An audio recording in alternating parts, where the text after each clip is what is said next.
standing for the Mayoral Party.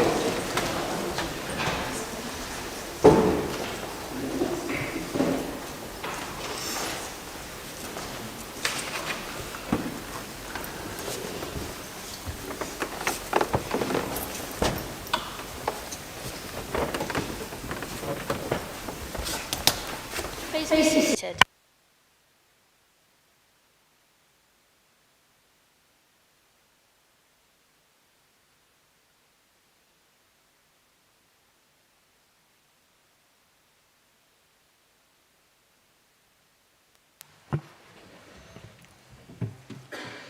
Good afternoon, colleagues. Can I remind members to put their mobile phones on silent? Can members of the public present please also ensure that their phones are on silent, and if they are filming or recording the meeting, they do so in a way that does not disrupt our council business. Thank you. The first item on the agenda is members' declaration of interest. Will members declaring an interest please identify themselves and their interest clearly and complete the usual yellow form before the ending of the meeting. Firstly, are there any disclosable pecuniary interests to be declared? No. Are there any other interests to be declared? Thank you. There are no exempt items before us today, so we will move straight on to agenda item 3, which is to receive and confirm the minutes of the Budget Council meeting on 2nd of March. Are these minutes moved? Thank you. Are the minutes seconded? Thank you. All in favour? That is carried. Agenda item 4 on the council summons is to receive apologies for absence. In advance of the meeting, apologies have been received from councillors Garbett, Law, Rowley, Eyre and Faith Eptinstall. Are there any more apologies?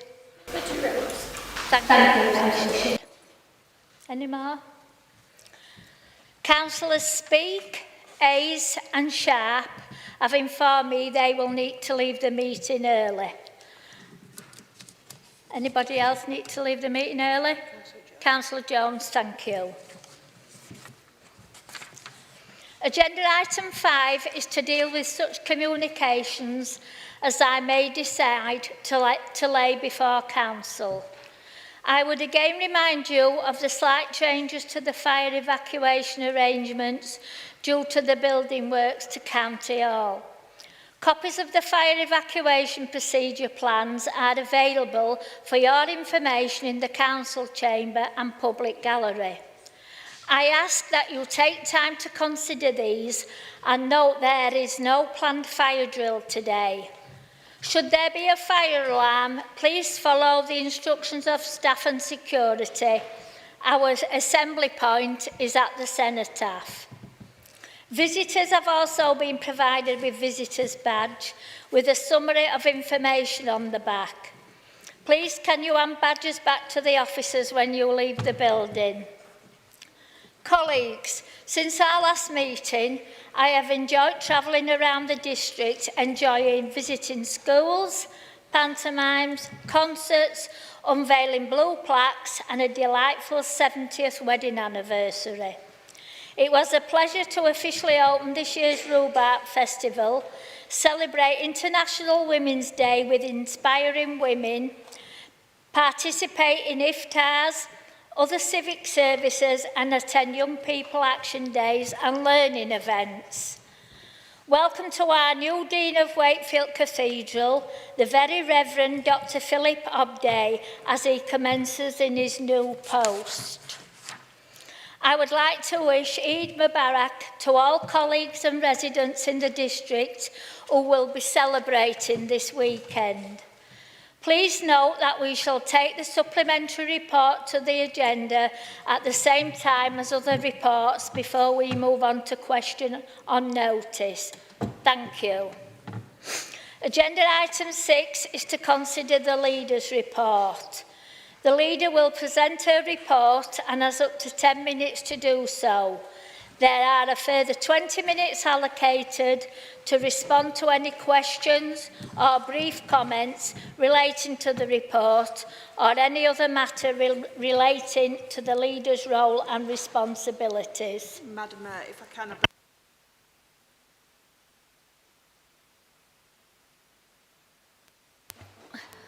Yeah. Just to declare an interest, I'm a director at Lightways Community Trust. Thank you. Councillor Jeffrey. Thank you, Madam Mayor. Being an elected member is hard and it's tough, but we want to do the best to represent our communities. There are a number of councillors here today who are not seeking re-election, and I just want to pay tribute to them all. Can't name them all, but all across this chamber, people have really worked hard in their communities, doing the best they could for the communities. So I just want to place on record thanks for everybody who's not seeking re-election. Furthermore, Madam Mayor, I just want to give notice that we shall not be agreeing to any motions referring to passing the 6 o'clock guillotine. Moving my report on property, it's there for everyone to see. And the last item on there was the council budget. And members will recall that at the recent budget meeting, this council, or should I say this Labour Council, ensured our landmark district investment fund, which was agreed. A 4.3 million investment into our communities, backed by the reinvestment of profits following the winding up of Bridge Homes. This is an administration putting its priorities where they belong, with the people of Wakefield district. At a time when families are struggling with the cost of living, when young people need opportunities, and when communities want to see action on crime, antisocial behaviour, this administration chooses to act. Not to posture, not to play politics, but to actually deliver. Through this fund, we will provide 2 million of support to local families with school-aged children to help with the cost of school uniforms. Provide £100,000 to support 16 to 18-year-olds to access training and education. Make activity more accessible by providing new, tailor-free Aspire Ignite membership for 16 to 24-year-olds. Providing £110,000 to fund police staff and 2 enforcement officer posts to tackle crime and antisocial behaviour. Deliver a new £100 winter payment to pensioners who receive council tax support, direct cost of living support to some of our most vulnerable residents. This is real help. This is real investment, real priorities. And alongside that, this council has secured an important pilot scheme so that disabled residents who receive a concessionary bus pass can use it from 9 a.m. instead of 9:30 a.m. This will make a real difference to disabled people who rely on public transport to live their daily lives. If successful, which I'm sure it will be, this Labour-led is committed to ensuring that disabled residents with a bus pass can use it earlier, helping them to get to work. We have also committed £4 million of investment into parks and green spaces across Wakefield district, the biggest investment in 20 years that will protect the parks and green spaces that our residents rely on and strengthening the communities we serve. These are practical decisions taken by a serious administration focused on delivering for residents. But what is truly remarkable about all this is not just what this administration is doing, it's what the majority of the opposition choose to do, because every single one of them opposed these measures and voted against them. The Reform councillors voted against it, the Conservatives voted against it, the Lib Dems voted against it, and the Green Party voted against it. And your party, Independent Unity Group, voted against it. They voted against support for families struggling to afford school uniforms. They voted against investment in young people's education and training. They voted against tackling antisocial behaviour.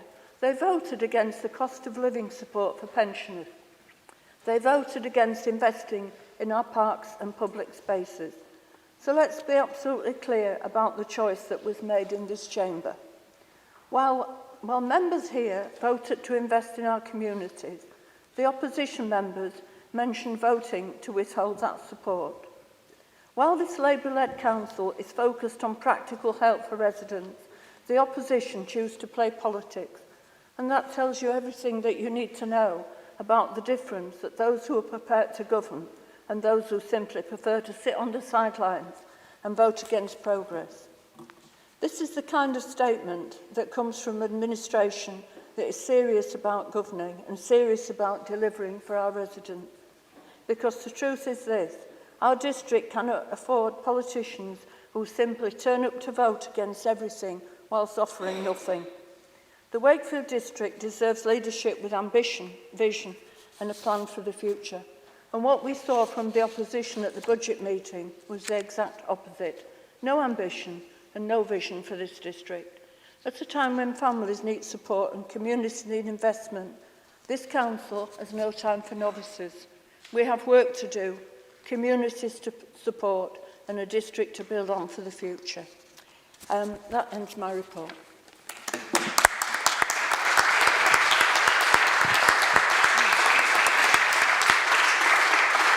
Thank you, Councillor Jeffrey. I've already had several members indicating that they wish to speak, so we'll start with Councillor Speak.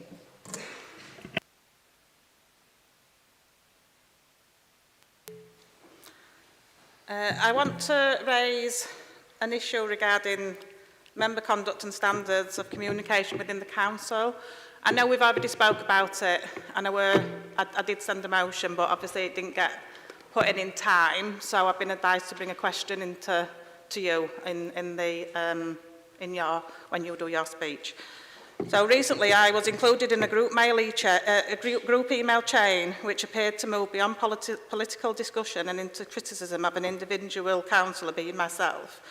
I chose not to engage, taking the view that no response is often the best response in that situation. However, the situation escalated and two councillors from political groups felt that they needed to come in and simply request that they not be included also in that nature of email thread. That in itself demonstrates the level of discomfort these exchanges can recreate across this cabinet. It also created, following this I had conversations with yourself, the opposition leader being Jacob and the chief exec, all of whom recognised it as being an issue. So I just want to ask if we can agree that this type of communication risks undermining professionalism and member wellbeing within the council, and can we commit to taking clear steps to establish and uphold a more respectful standard of communication between members, particularly in group correspondences? That's my first one, but just my second one is on the budget. I am an advocate for cost of living, 100%. 20 years, most of my life working voluntary to make sure that people get their needs met in our ward and our community. It's what my heart is in, it's what I do. And if I could pick and poke at your budget, I obviously would have sectioned that bit out and said 100%, we need that. I struggle every day to make them ends meet to provide that service to Nottingham Ferry Bridge. But we can't do that, and because of other things I didn't agree with, we have to go that. It's not a case of politics for me, as probably with Adele as well. It's a case of I couldn't agree with the whole, so I don't want it to come across like I don't agree with some things, because 100% I would that, because it's my life chore, it's what I do. But obviously overall, on the whole budget, we just couldn't agree. I just wanted to point that one out.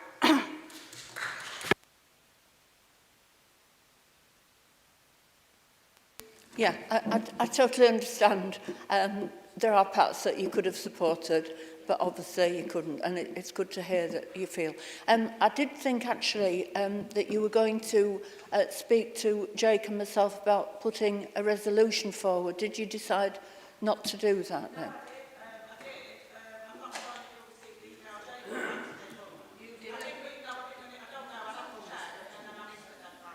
Yeah, okay, yeah. But I do agree that behaviour, and perhaps I would have wanted to extend that across behaviour in the council chamber as well, but I didn't know whether the Leader of the Opposition had actually replied, because I wasn't copied in, I don't think, on that. Yeah, so we got to the point where I think we're going into a new council year and I'd like it to come forward now, so we know it's a new year with Fine. outlook on it. Okay, well, we can talk about that.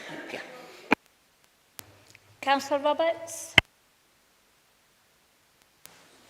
Yeah, thank you, Madam Mayor. Again, I echo what Councillor Speaker just said. I certainly wasn't voting against any, support for uniforms or anything like that. It was a budget meeting in which we were voting on different budgets. An alternative was put forward, and if the Labour Group is going to put forward that, then you are voting against certain other things, such as council tax rises and other things, and support for housing and all that sort of thing. So it can work both ways, can that? So we should be a bit careful in terms of how we put across our politics and the debates that are going forward, I would argue.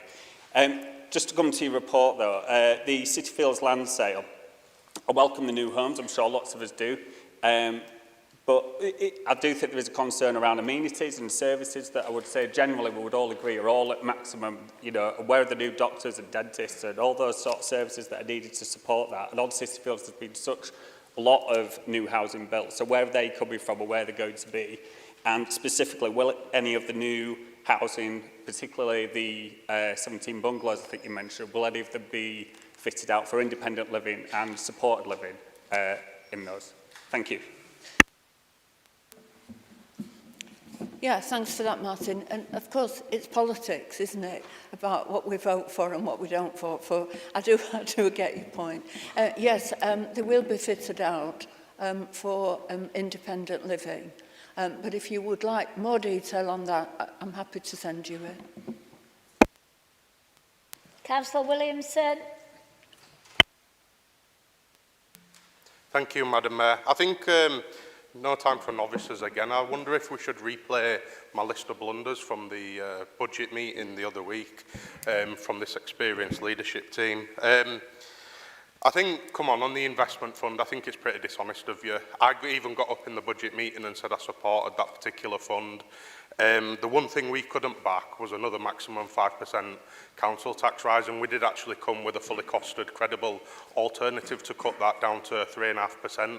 So I think it is pretty dishonest of you. And we do have ambition on council housing, on supporting businesses, on alleviating poverty, and on improving local democracy, but you did choose to vote that amendment. We would have kept your district investment fund in our amendment. So I think we need a bit more honest politics rather than that. One thing I want to raise though is, and I think it's within your remit, is in relation to the ridings and mews, because I think there's been serious governance failures or oversights. I think it is as leader. No, I think what I'm going, because the leader did champion the chief executive's appointment to this council, and he does have an interest. What's your point of order, Councillor Pritchard? No, we've amended the rules.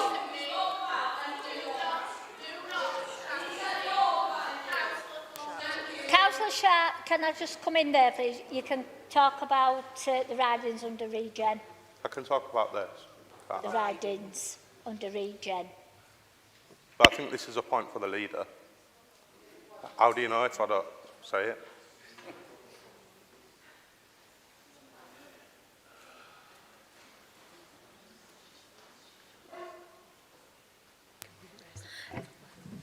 You started off about going to talk about the ridings, and then you started talking about it's all council connected. It's all officers, connected as one and thing. that's not appropriate for this meeting. Thank you. I think it is appropriate. My ruling's final and it's not appropriate. All right, so you're shutting down this line of questioning, even though it is directly relevant to the whole process of what's going through. I'll just bring you to any ruling by the Mayor about construing or applying any rule or about proceeding shall not be challenged at any meeting, and that is final.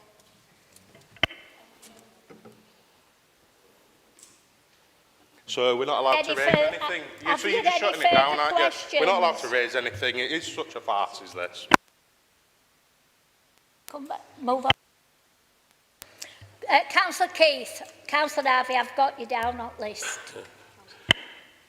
Thank you, Madam Mayor. This is about your report, Leader.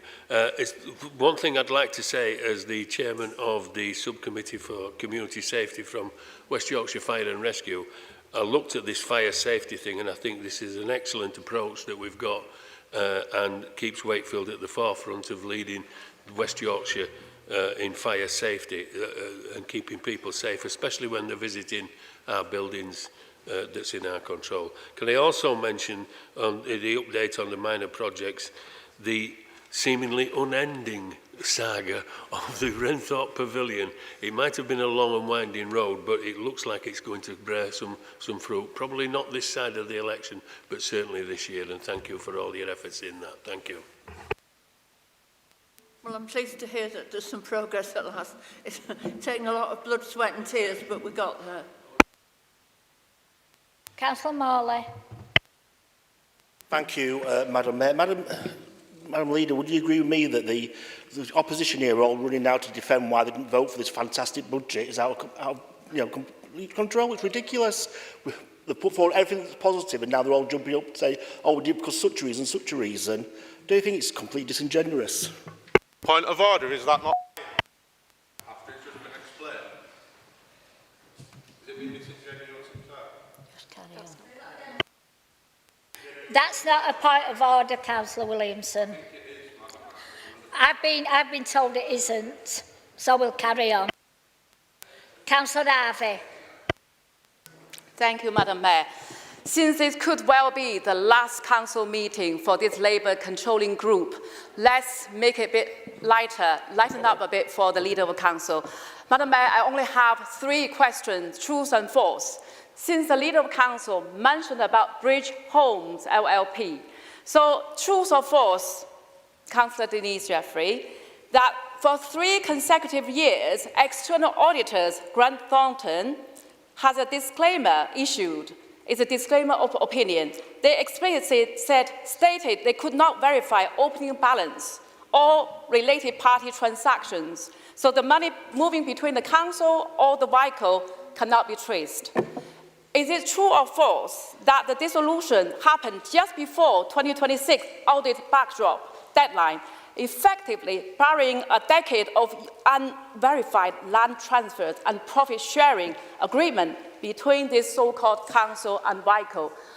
And yes, you got £3.5 million, but is it true or false that you have not included those son children being sent to special schools? They did not have your uniform vouchers for the time being. And also, Madam Mayor, one final question. Is it true or false you will ignore those vital, important services next year when you spend up this £3.5 million of windfall cash?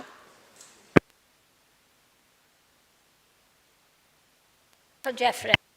Well, quite honestly, I didn't catch all that you said. You speak so quickly. I can't catch it.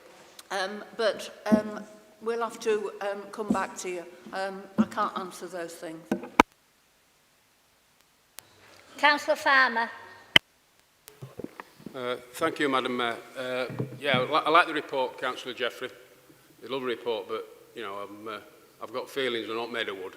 I'm just wondering if you've got those spare, those placards that say "Vote for Change." Is any spare? Because we might need them in the upcoming elections. And because you have brought up the parks, we got an email about the parks, the 400,000 coming into Spring Mill, which is fantastic.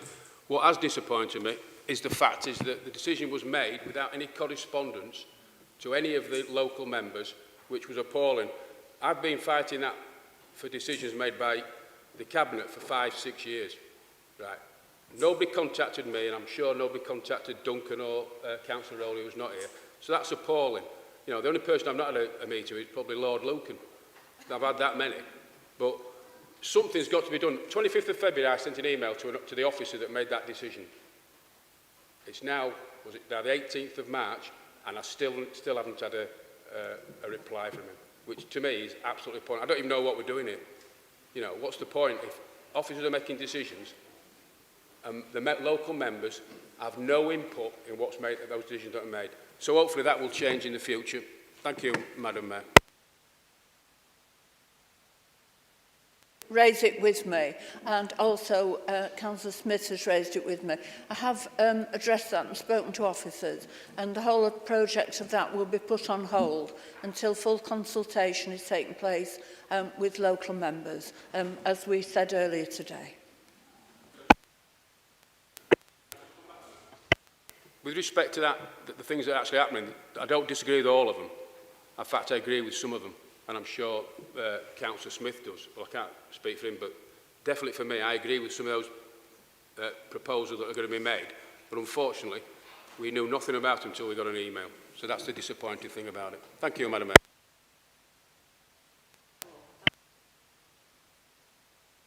Councillor Sharp.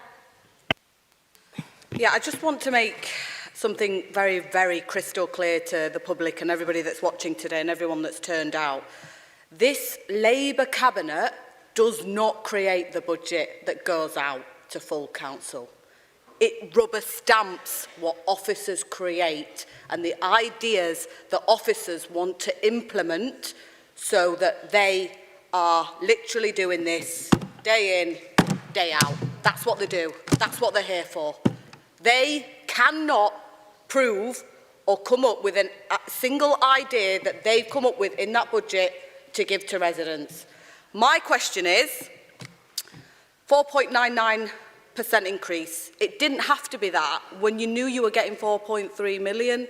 So why couldn't you have got the 4.3 million within the 3.99 and figured it out, 4.99 and figured out maybe a 3% increase in council tax? Why did we have to have the full maximum increase when you got a £4.3 million increase in the budget or whatever it was? Thank you.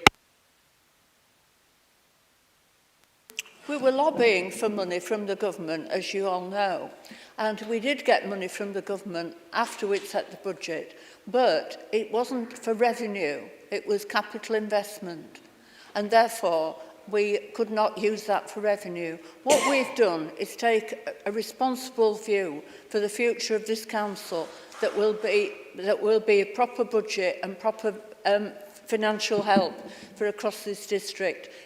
We can't be irresponsible with the council tax. Of course, we'd like to have reduced the council tax, but nobody across the country has reduced the council tax without making massive cuts to public services. What we need is the government to fund local government properly. Councillor Ahmed. Thank you, Madam Mayor. The issue of democracy was raised by two members, including Councillor Jeffries. And I think it's important that whether we agree or not, that openness and transparency is a part of our democratic processes. And I'm one for, and it's a direct question here, I do not believe that the ridings process was democratic or it was held in the way that it was. Now, ultimately, you've made your speech about budgets and council tax, and everybody else did in the council chamber. Then it's left to the individuals in the public to decide who they feel has made the right decision and who's made the wrong decision. But I believe that the ridings decision was not in, I do not think it met the democratic accountability that if you weren't in the position you were, if you were sat in our position, I think you would have criticised the way that was done. And I think even if the decision goes through, which it looks like it will, I do believe it's important as the leader of the council, and I've spoken to people that you're aware of, so Melvin Woodhead and people like that, who feel that they weren't involved or in decisions around Wakefield. So I asked him that on a PACT meeting, if he was happy for me to quote him on that. And as you know, he's quite a big developer in Wakefield and has got an investments here as well, so he wants the best for Wakefield District. Is that in this council meeting today, I believe that assurance should be made that the businesses that are in the ridings today, the people who put their mortgages on the line, people put their mortgages on the line for their businesses, pay substantial amounts of interest that we're not aware of. I work for a normal job, I've not had to put that risk up, that we have some assurance for those people that the council will be there for those people in order to make sure that they don't lose the value of their business if they were coming close for retirement, or alternative premises, or something will be available for those people so they don't lose out financially. And secondly, I think it was addressed, I was not at the Red Shed meeting, I know some people were. So the people that have got homes in the Wakefield city centre who've chosen to live there, I do not live in the city centre, but people have chosen to live there, that an assurance is made to those people that they will not lose their homes. Can I just say, I think this is more appropriate to Councillor Hemingway. But I think it's a leader, either or, but I think it would come better from the leader because it's an assurance and it means more. And I'm not denigrating your responsibility, but I think if we can send an assurance to those people that are sat in their houses today that you will be given an offer of a house within the Wakefield city centre because that's what you chose to do. That's my two questions there, please. Yeah, thank you for that, Nadeem. It's very important that we get this right, and transparency matters to all of us. Yes, I can give that assurances that businesses will be looked after and supported, and there will be homes for people who want to live in the city centre, and we shall guarantee that. At Cabinet yesterday, we agreed, and Jack will who's been hands-on with others, will give more detail. But what we agreed is that we would set up a consultative group with people who actually live in the multi-storey flats so that they can be taken every step of the way, and also with businesses. So you have my assurance, and thank you for asking that question. I'm sorry, Councillor Spape, that we've run out of time. I'm sorry, Madam Mayor, but you shut my question down when it contained the ridings and then let another councillor speak. That was the information I was given. I didn't see you with your hand up, Councillor Bates. I might have looked at you, but I didn't see your hand up. Sorry. There's an inconsistency there, Madam Mayor. You've just shut my question down and then let another councillor speak. So can I ask my question now? Councillor Williamson. You what, sorry? I seek guidance from the legal officer, yeah, and that was I was told. But you've just well, arrived at two different decisions there, Madam Mayor. I am now moving on. Thank you. All right, close it down. Will you stop, please, shouting over the council chamber, because people keep missing out on important things, what's been said, because they can't hear for you. Can we have guidance from the Chief Legal Officer then on that, please?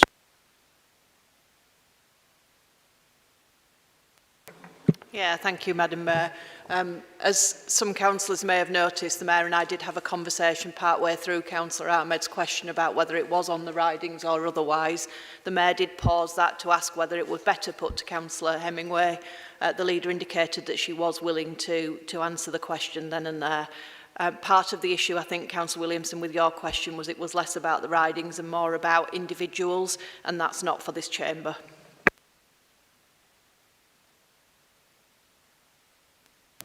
What's your point of order, Councillor Bates?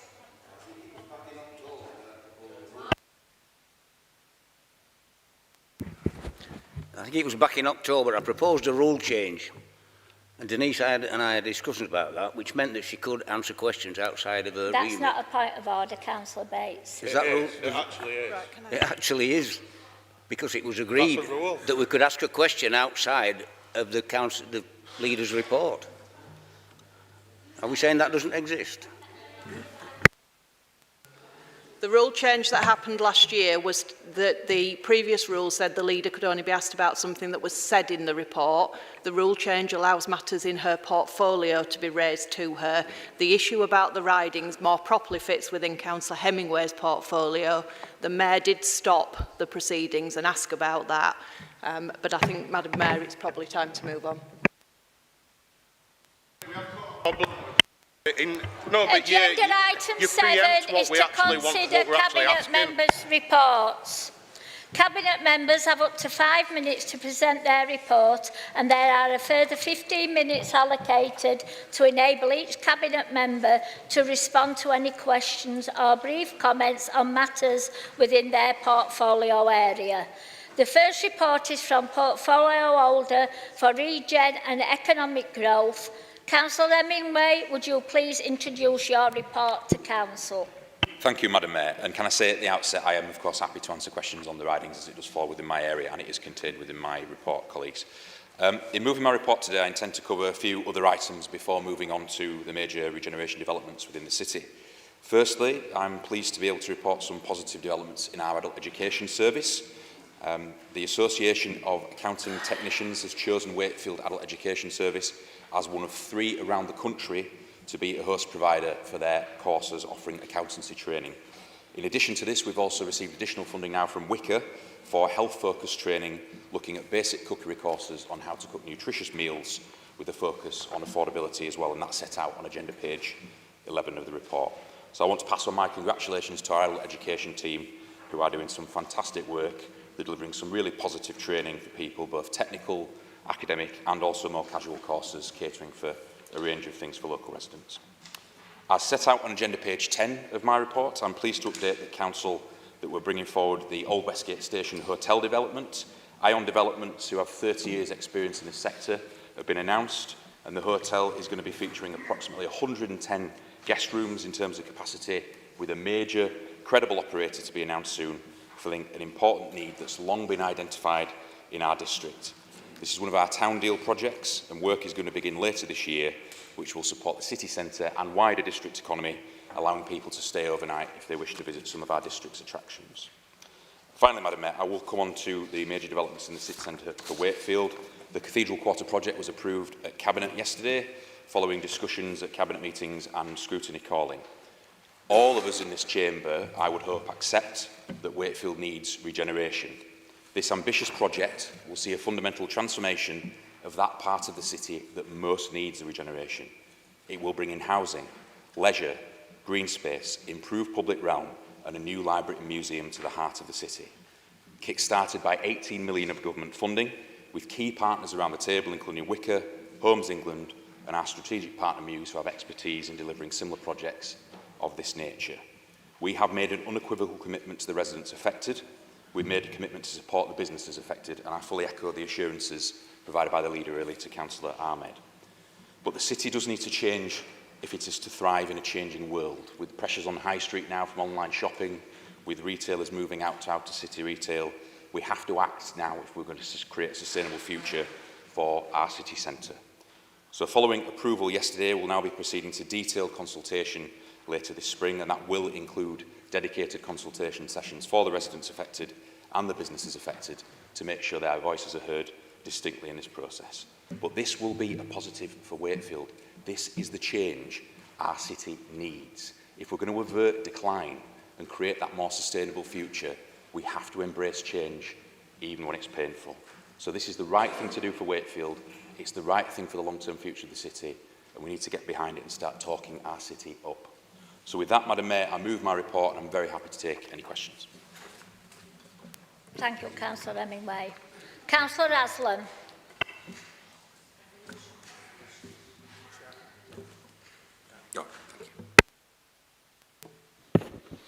Thanks, Madam Mayor.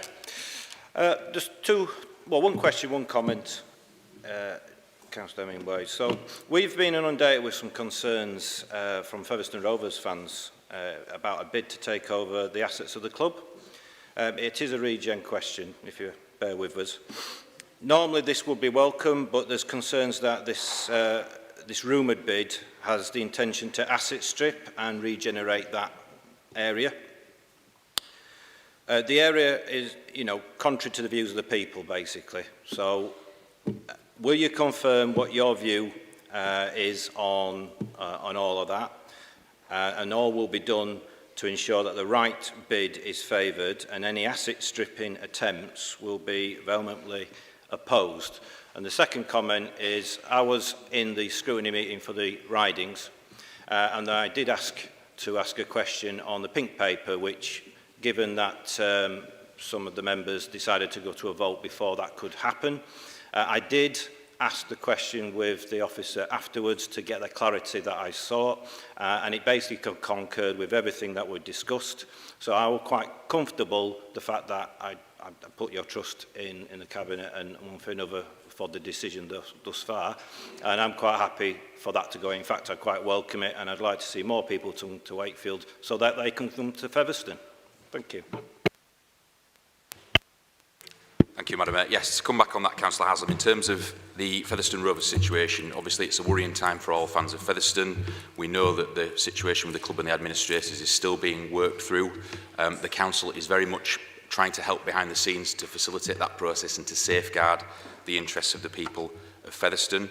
There are a number of bidders who've been in touch with the administrator who are interested. I'm not going to make comments as to whether they're asset strippers, but we absolutely want to protect the club assets to make sure that any Phoenix club that wants to rise to bring Featherstone Rugby League back to life will be able to do so and will be in a financial position to do so. The council's previously supported Rugby League through our Rugby League Resilience Fund. There are still funds available for Featherstone through that, and we're prepared to step in and help should the need arise. So just to give you that assurance, we are working behind the scenes to do what we can to help secure the future of Rugby League in Featherstone. Thank you. Councillor Roberts. Yeah, thank you, and I welcome quite a lot in your report, Chair.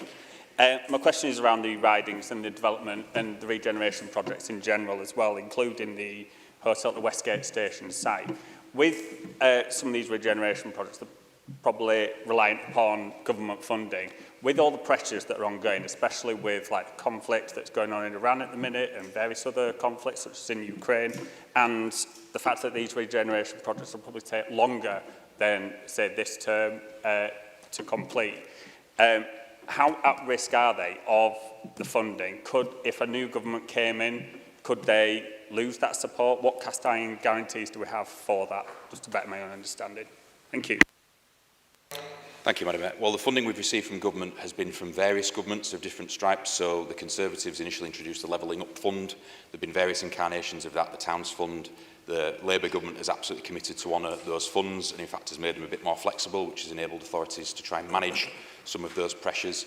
There's absolutely no intention to scrap those funds that have been announced by any of the major parties. A lot of the written undertakings that have been received ensure that we do get that funding, and I think it would be a serious betrayal were those funds to be withdrawn. But just to be clear, there are no plans to withdraw that funding, and it really does enable local authorities to unlock regeneration, because one of our powers is land assembly and convening, and we might not be able to fund entire schemes ourselves. The private sector has a big role in that, as do other grant funders like Homes England and Wicker, but we have that power of land assembly and kick-starting projects. So I think these funds from government are really important. The Towns Fund that's being used as part of the hotel redevelopment is essentially helping to make that happen, and without it, it wouldn't. So they're important funds, they're not at risk, and we do have assurances that they will continue.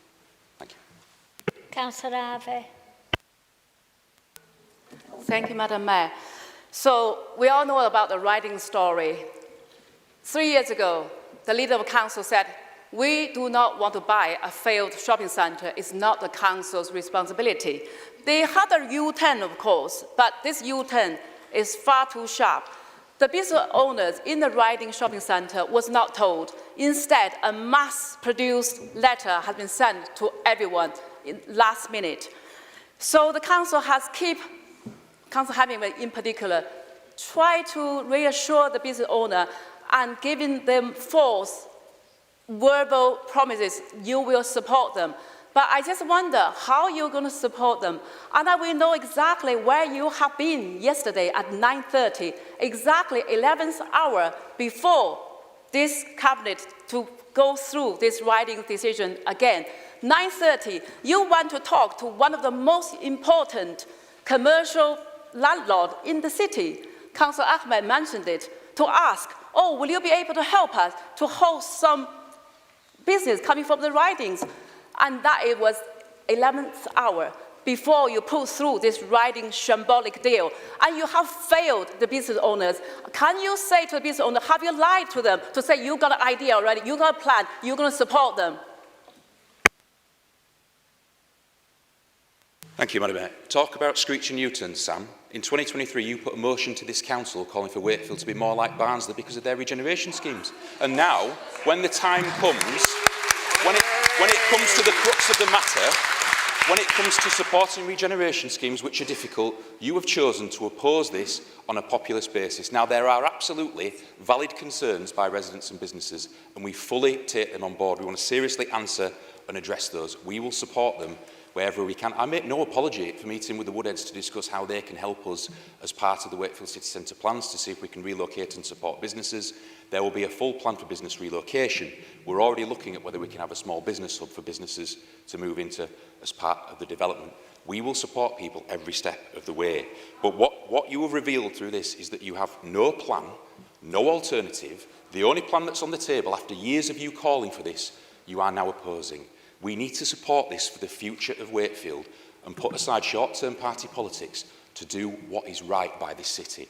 Even your other reform colleague sat in this chamber is publicly in favour of the ridings redevelopment. So let's get behind it, let's make it the right scheme, let's deal with the issues, and let's move this city forward. I'm fed up of the negativity. Let's deal with valid concerns, but be positive about Wakefield's future. What's your point of order? What's your point of order, Councillor Farmer? Yeah, see, my name's been mentioned by Councillor. Yes, I am supporting regeneration. Yes, I am. I'm also in support of it being done the right way. Thank you. That's a point of personal explanation. Councillor Appleyard. Thank you, Madam Mayor.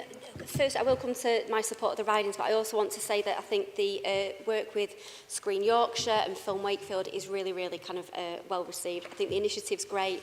Obviously, Creative Wakefield, obviously that sits in this portfolio, is playing a role as well. We've got so many creatives getting involved, which I think is fantastic for keeping young people and older people here that want to have jobs in the creative industry. So just to place on record my support for that. And again, when it comes to the ridings, you know, I'm really pleased that it's been made clear on every occasion that residents and businesses will be looked after.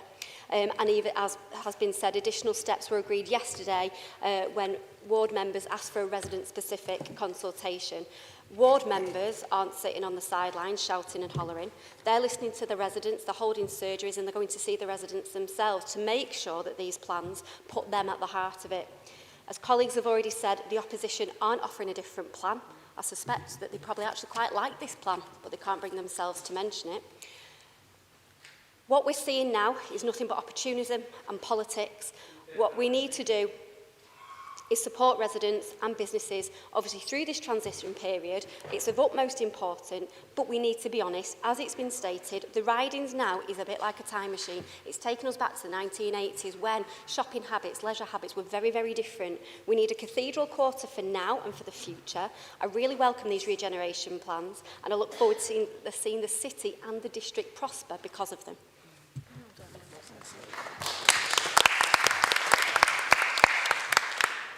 Turn your microphone on. Can you turn your mic off? Thank you. Councillor Farmer.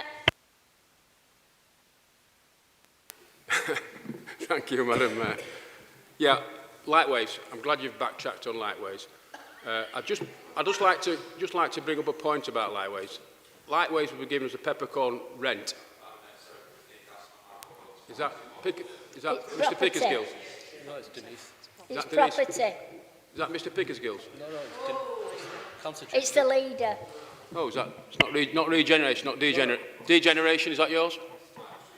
No, degeneration, is that yours? Right, we'll move on. Councillor Speak. Just a couple of things. Well, I was bringing one, but I'm at 4 now. A little bit frustrated, I'll say, due to the way things have panned out, the advice given, where we're at now. One of your councillors over at the other side of the chamber have just said they've got to ask a question about the pink papers after the meeting. I have hammered emails to get clarity since that meeting to Gillian, to everybody, anybody, and I have not been allowed to ask one thing because it were final. That were it were done. That's not fair. As a whole, we should all be able to ask a question. If he's been allowed, I should have been allowed. And once again, I've been misled to believe that I weren't allowed. Number 2, the ideas, putting forward ideas for the ridings. We were told that we weren't to put forward ideas. End of. And the meeting advice, different advice on the meeting. We should have got advice before that meeting. And I've said this already in email threads. And my last point is pushing for our own regen. That never appears in Nottingham and Ferrybridge. We'll wait. I have addressed this endless this week as well in meetings. We are waiting for the pavilion that is promised, again, that hasn't come. If we can push like this for the ridings, why are we not pushing like this for Nottingley and Ferry Bridge, who haven't had regen, who've been deprived, who've had everything removed, and yet we're still stood with absolutely nothing. Yeah, thank you, Madam Mayor. To come back on a few of those points, you absolutely should be able to ask questions on those pink papers even now, Councillor Speaker. I fully agree with that. As a member of that scrutiny committee who cited those papers, I'm very happy to take that up with officers and make sure that you can ask whatever questions you wish to do so. That's entirely appropriate, and that should have happened, in my opinion, if you wanted to ask those after the meeting. In terms of alternatives, I wasn't told we couldn't discuss alternatives at the meeting, which is why I made the comment I did in my opening remarks, and then Councillor Swift jumped in and corrected me based on the advice the committee had received. So I hadn't seen that we weren't to talk about those, which is why I said that. So I think in terms of scrutiny callings, it's a relatively rare process. I don't think I was fully given the briefing for exactly what would happen. We were sort of trying to get through it and make sure that we covered all the key points and dealt with the issues from members in the best way that we could. So I understand where you're coming from there. On Nottingley regeneration, the demolition of Kellingley is now complete. We are moving forward. Those plans have taken a very long time, I fully accept that. But we are now moving forward to make sure that we get something delivered for the people of Nottingley, some proper sports facilities, which is much needed, and fully accept that it needs to happen, and we'll keep pushing for that. Thank you, Madam Mayor. Councillor Ahmed. Thank you, Madam Mayor.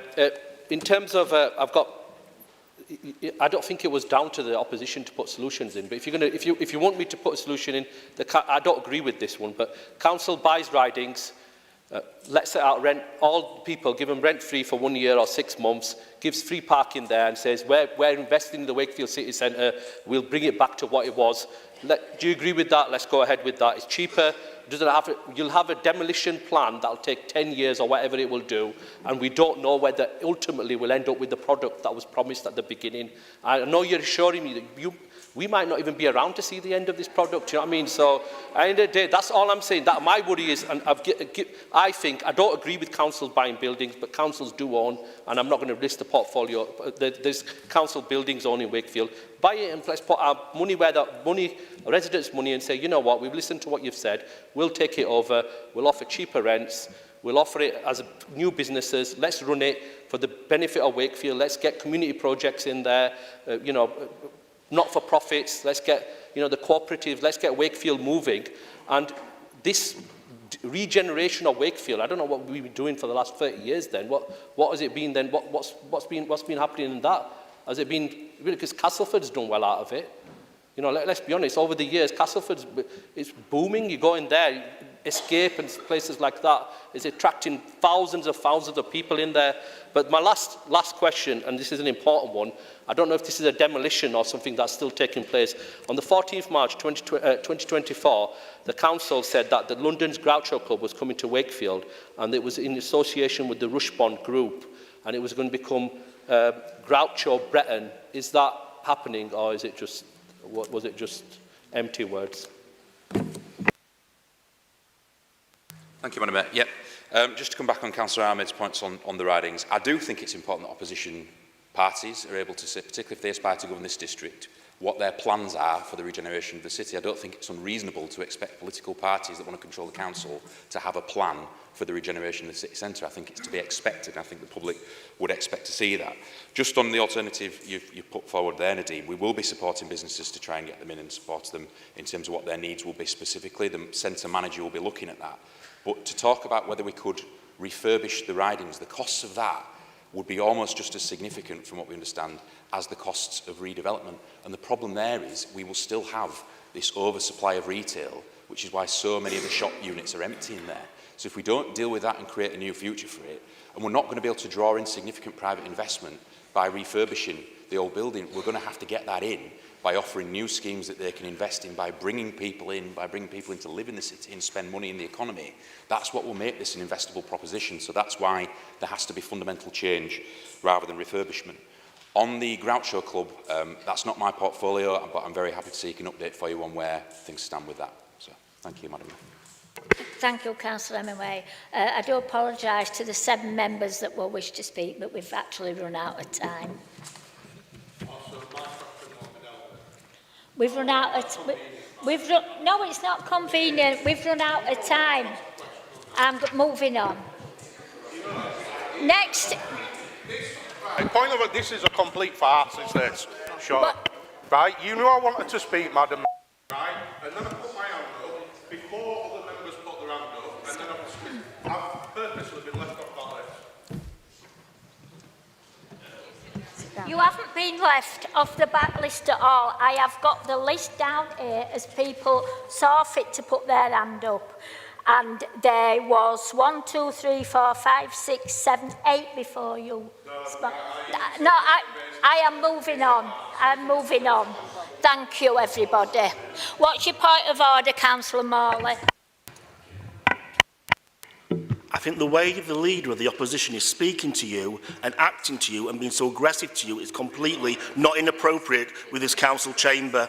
And I think, Madam Mayor, you need to clearly put the line out there that he will not tolerate this, and if it does continue, he will need to leave this council chamber. Thank you, Councillor Morley. We are now moving on. Of order, Madam Mayor. What's your point of order, Councillor Ahmed? I think, as the chair of the meeting, I think if there was important issues and Councillor Hemingway was happy, maybe an extension of the time would allow those issues to be addressed, and everybody would, you know, for democratic reasons, we would have a solution to that. That would have had to have been moved before the time ran out. For Hemingway. Thank you, Councillor Hemingway. We now move on.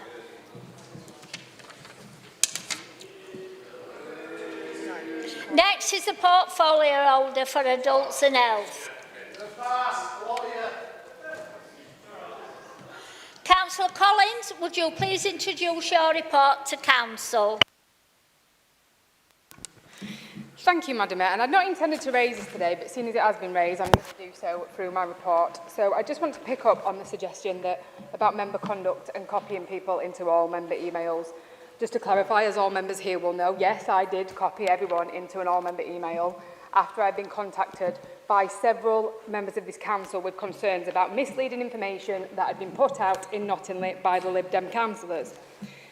This misinformation has potentially dangerous consequences and caused confusion. Now, we know it caused confusion because we had residents contact both ourselves and Vico about this, with confusion about the care link and whether the service would continue. So what I would suggest is if the Lib Dem members don't like being challenged on putting out misinformation across all members who are sharing concerns with me, then they should potentially stop putting out misinformation across Nottingham. It's my report, I can say what I like. Well.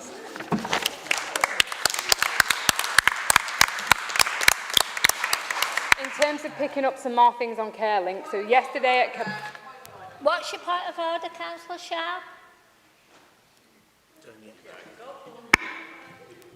There's been 6 different occasions now where it's literally been open season for them to attack us on decisions we don't have any control on. We have no control on. That isn't part of Councillor Collins' report. That's not a point of order, but you've literally allowed her to attack another member after you agreed that member's...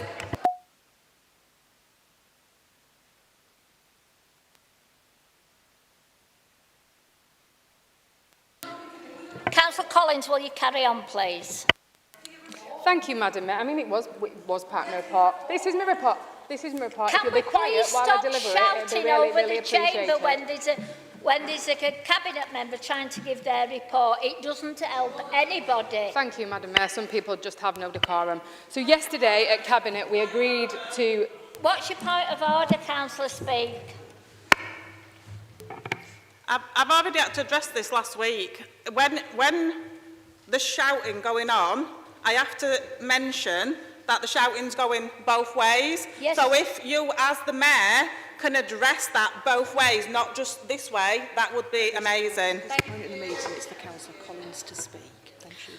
At this point of the meeting, it's Councillor Collins what needs to speak. Okay? But let's all be respectful to one another from all sides of the chamber. Let's just remember that where we are being live streamed and it doesn't look very good. So let's just remember that, please. Let the cabinet members finish their report, then you get to ask your questions or provide your comments. Thank you. Carry on, Councillor Collins. Thank you, Madam Mayor. Perhaps I need a list of what is acceptable to be able to move in my own report. So yesterday at Cabinet, we agreed to the Council to procure and appoint a provider for its tech-enabled services, so what we formerly know as CareLink, with a start date of no later than the 1st of October. Just to be clear, this will be the council service that it has to its commissioned. Those that have got the care needs assessment that have got this as necessity to receive that, and it will allow the continuation of the service once VICO finish with that extension. I will share update with members to who we appoint to that as soon as that is available and all the necessary legal steps have been taken. I would just like to raise awareness, I'm sure we're all aware here, about the tragic and upsetting outbreak of meningitis in Kent, and our thoughts are with all those young people and families who are affected by this unprecedented situation. I've had lots of conversation, lots of people asking me about it, and it's natural for our residents to feel a little bit anxious and worried about it. So just for clarity, bacterial meningitis is infectious, but it is far less infectious than something like COVID or flu. It requires very close and prolonged contact with a case to be at risk of that infection.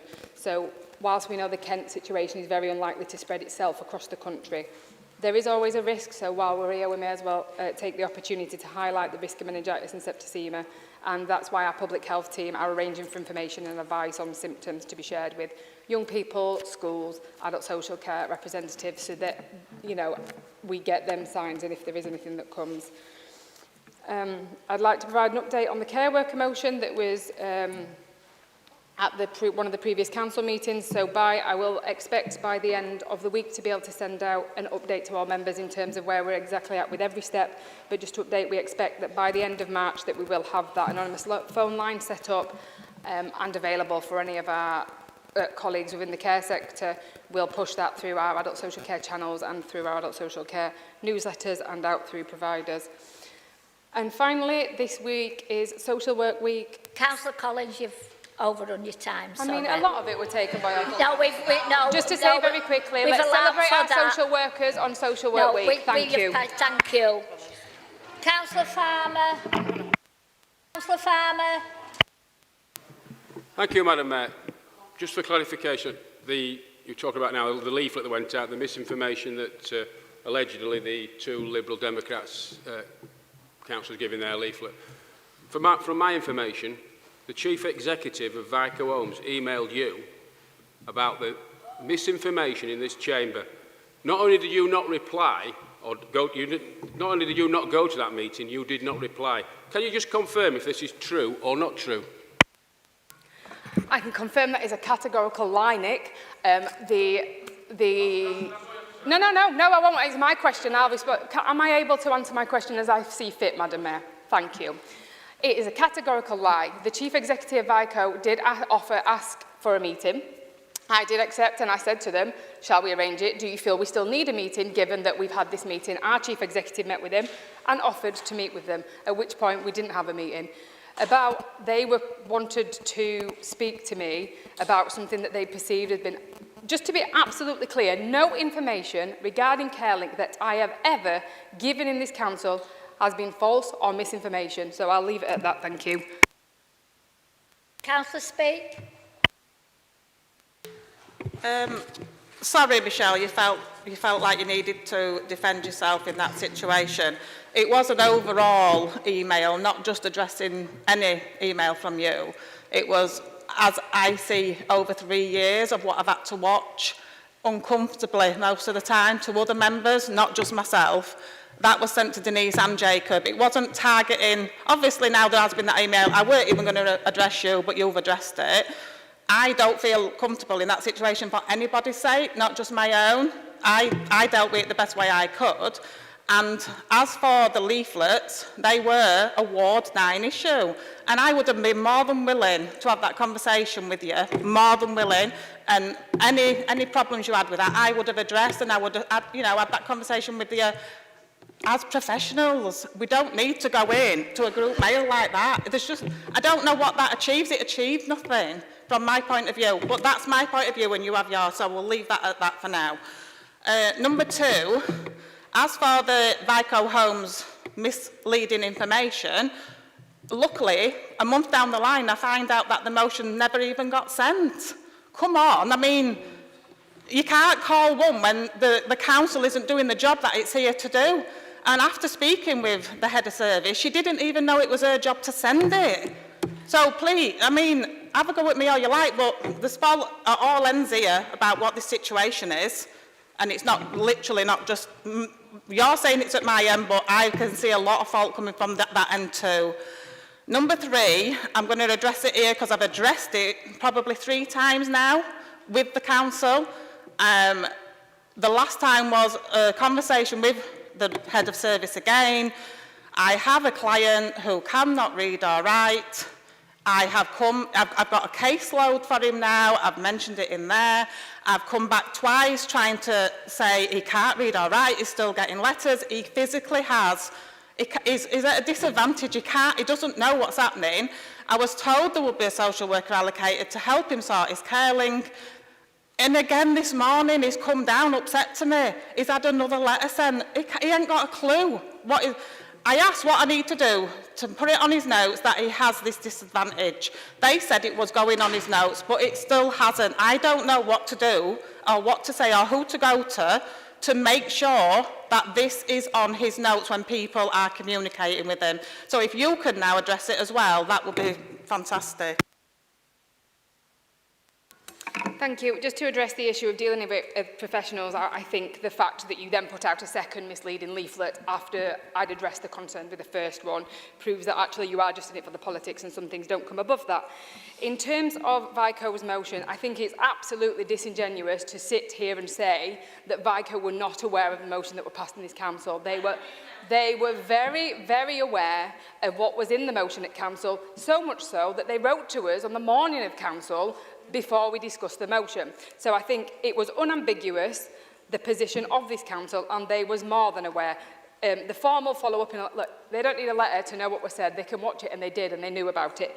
In terms of the specific resident that you raised, I'm not going to go into very specific person. I acknowledge that despite your concerns raised with the corporate director, that an error was made and a letter was sent. That did not stop from any of the other follow-up, and I am well aware that they are dealing with your resident in this respect now, because I have had a follow-up with Rachel last week about it, but a letter was sent despite the information, and that was just a service error. There has been apologies done, and they are on. We're dealing with supporting that person, but I'm not going to go into any specifics in this chamber of individual residents.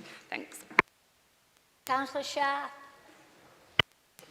Yeah, can you please advise the council, Michelle, how many people or how many cases of meningitis that we've got at the moment in the district? And can I ask why there's not been any comms around that, considering 2 people have died in Kent? Because I just find it so bizarre how the communications within this council seem to portray Councillor Appleyard on an exercise bike. We've got Councillor Wilton pretending to be a police officer. We've got David Pickersgill saying he's giving free money out to pensioners, but we can't get a really important public health message out that actually does affect the wider district. Can you get to Thank you. Thank you, Madam Mayor. I think there's a very fine line when dealing with things like this. What we know is that it's very unlikely that meningitis is going to spread outside of the Kent area because of the way in contracting it. And if we start, then we are doing public health announcement. We're working with schools so that they're all aware of symptoms. We're working with our young people, our adult social care teams. So we are working with people to highlight this. You start putting something out on a council Facebook in the middle of an outbreak somewhere else where we know it's not impacting us, and it creates panic. And that's the last thing we want to do, is to put further pressures onto our hospital departments and our A&E departments because people are concerned. The best thing to do is to spread the information throughout the channels that we've got in order to do that. Can I tell you how many cases of meningitis, bacterial meningitis, we've got in the district at the moment? No, not right now. I can certainly try and find out that information, but it's not linked to an outbreak. If there are cases within, and there will be because meningitis happens, if there are linked, they're not linked to any specific outbreak, and there will be very sort of small areas. You know, what we're seeing in Kent is scary for the people there, but I just would like to reassure residents that we are not in that position, and it is very unlikely that is going to spread outside of there, because I know it is a massive anxiety. Councillor Williamson. Bloody hell, am I allowed to speak now? It's safe to do so. Yes.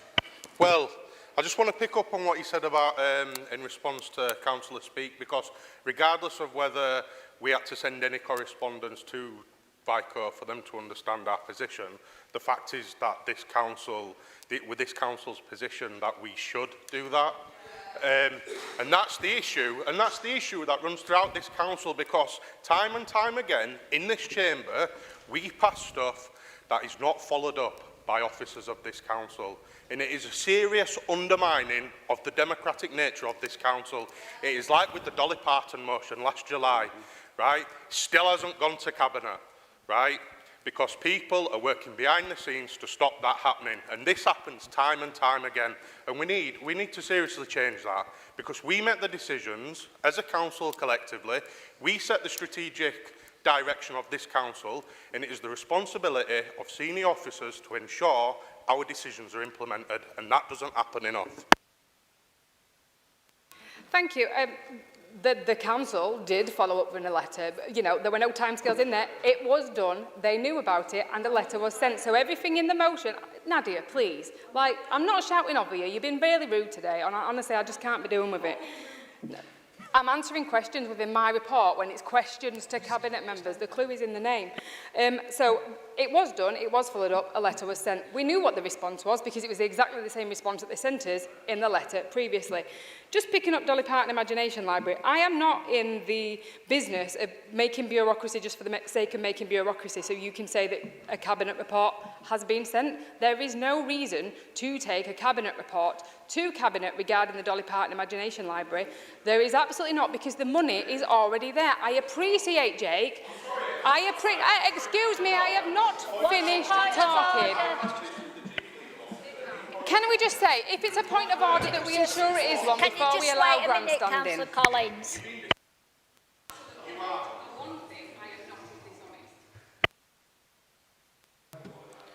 Can I just remind all councillors, please, that a point of order under the terms of the Council Procedure Rules should relate to a breach of the rules of the Council Procedure Rules, in which case you are supposed to state which rule is being breached, or a breach of the general law, in which case you should say what the law is.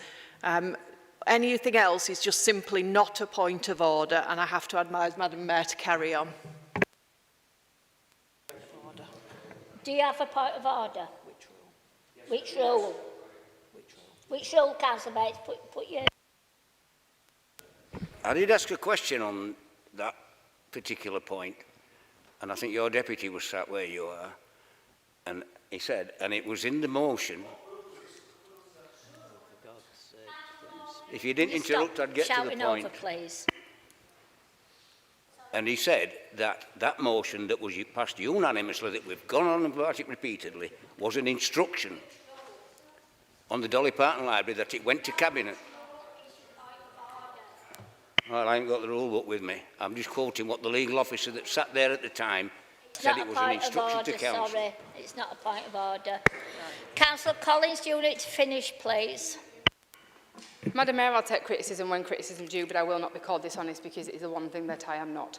In terms of the Dolly Parton Imagination Library, I appreciate that you are frustrated, Jake, that you did not put in your motion what you meant. We are delivering what is in the motion. We have money available from public health reserves to continue to deliver the Dolly Parton Imagination Library in all areas of the district. Dolly Parton Imagination Library is a scheme with, you know, Dolly set it up, as Matt keeps saying to me, what would Dolly do? Actually, it is her will that this is a targeted intervention, because what we do know is when you make something a universal service, those very people that are vulnerable lose out by nature of it. Jake, the research says it. So in terms of that, we will continue to fund the Dolly Parton Imagination Library in all areas of the district so that our most vulnerable children are able to access it. I do not require a cabinet report to do that. Thank you. Personal explanation, Madam Mayor. What's your point of personal? Right, because it was in the motion that that should go to all wards. Right, you are simply being dishonest by saying it's not. I even drafted the motion in working with public health staff. It is, because no, it you isn't. were trying to tell us. Are you joking? No. Right, you are being dishonest about it. You what? Gillian. Thank you, Madam Mayor. So a point of personal explanation shall be confined to some material part of an earlier speech in the meeting which appears to have been misunderstood in the present debate. That is not the same as a disagreement on the facts. So a personal explanation should be confined, please, to if somebody has misunderstood what you said as opposed to disagrees. Thank you. Have you finished now, Councillor Collins? Thank you. Is there any more questions? Councillor Roberts.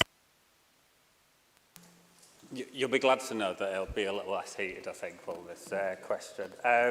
So again, I welcome quite a lot in the report, but specifically on HIV testing week, because I know that affects my community quite a lot still. There is still the stigma that you know, it is termed a gay disease, whereas actually we've seen consecutive years of where actually heterosexual people are higher than the diagnosis. That's recently since 2020. What is being further done to deal with the actual stigma of this disease, as well as all the research that's gone into it, and making sure that people get tested in general for such a thing? And I welcome it in your report. Thank you. Thanks, Martin. Yeah, and I think when we had HIV Awareness Week, we did work with BHA Wakefield to do some sessions for members. I know they were doing sessions for residents as well, because it is really important that there is still stigma around it, and actually it's a disease that is not the death sentence that people used to think it was, and I think it is great to do that. Thank you. Councillor Ahmed.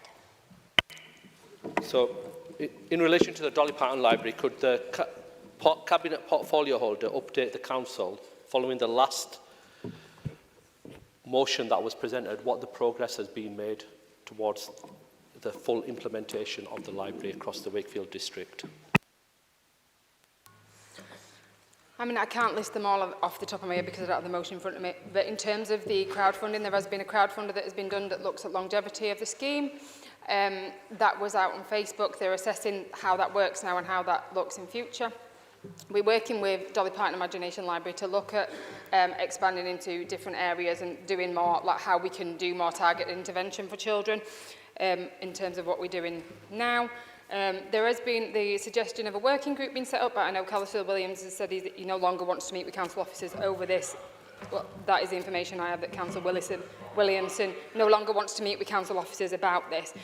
But there has been progress, there will continue to be progress. I think fundamentally, Councillor Williams and myself will disagree on this programme because the spirit of the Dolly Parton Imagination Library is making sure that the most vulnerable children in our society are able to access the support through... Councillor Collins, we've overstepped time. Thank you.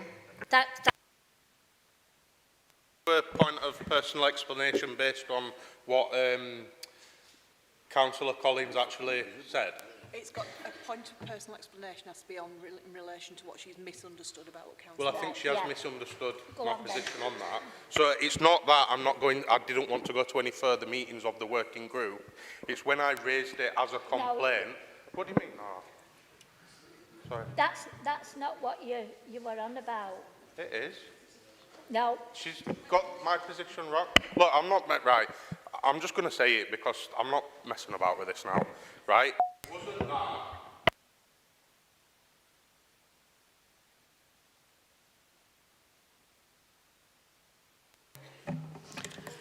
Councillors, I'm going to address you all now, both sides of the chamber. Under the procedure rules, a member who is addressing the Mayor should be standing and speaking, and if two members stand, the Mayor selects which one to speak. It is entirely at her discretion. When a member is speaking, the other members should remain seated and remain silent. If you want to raise a point of order or a personal explanation, given the information I've just given you about what those are under the rules, please indicate that. The person who's speaking should sit down while the Mayor deals with the point of order. Please state under which rule or piece of legislation. A personal explanation relates to something you've said, not something somebody else has said about you. You can't interject under the rules just because you disagree with or object to what's been said or you think it's not true. The purpose of the rules is so that the Mayor can manage the debate and it's clear who has the right to speak and when. Only the person standing should be speaking. Thank you, Madam Mayor.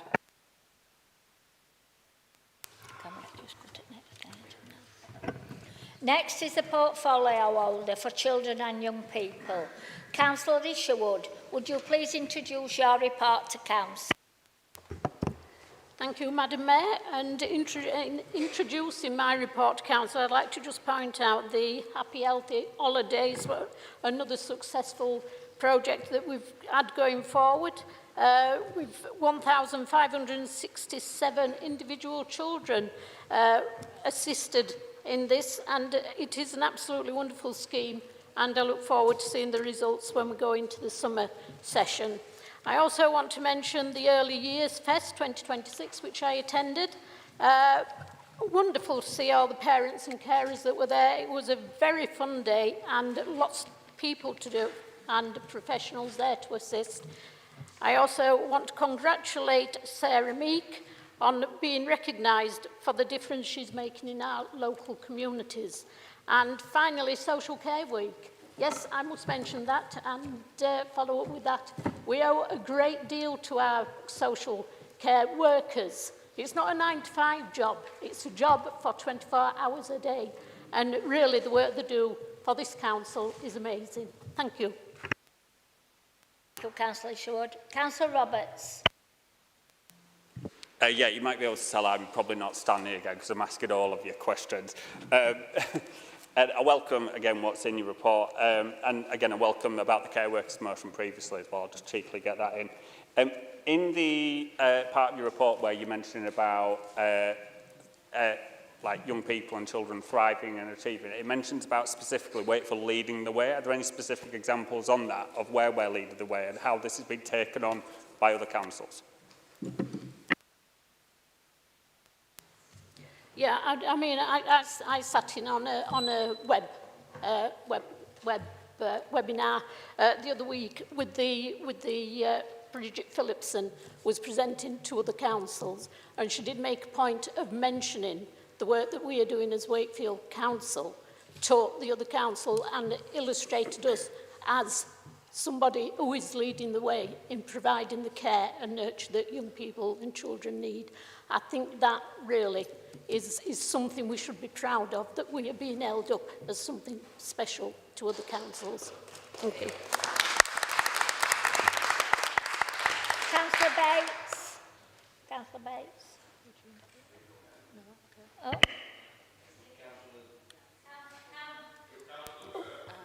Oh, sorry, Councillor Gert.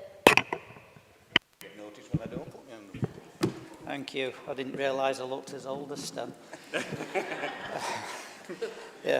Margaret, if you remember at the last council meeting, I come to speak to you privately about these artificial thingies for the classrooms that would help kids learn at home.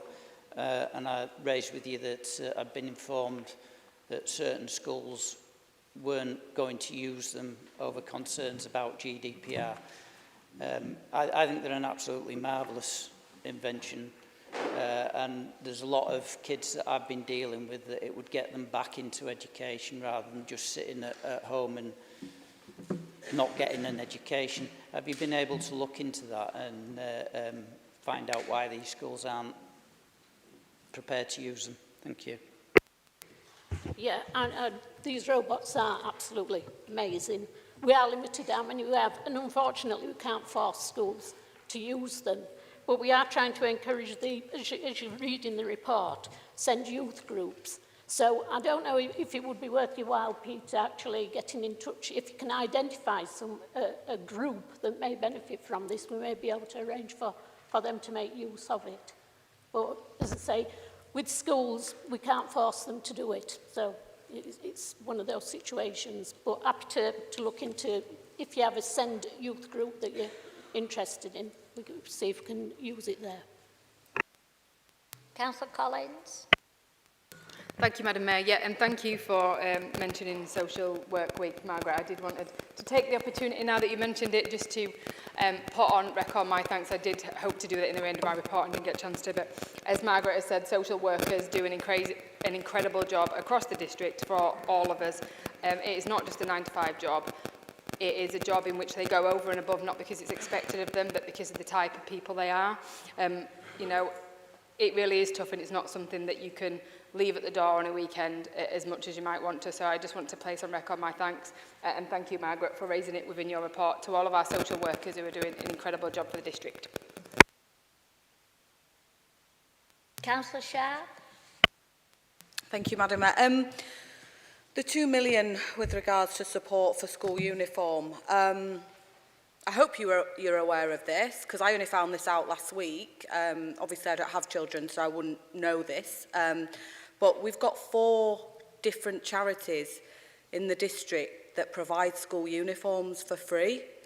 If you've received this £2 million, is there any reason why you couldn't have divvied that up 4 ways to these 4 different charities to continue the good work that they do in the district?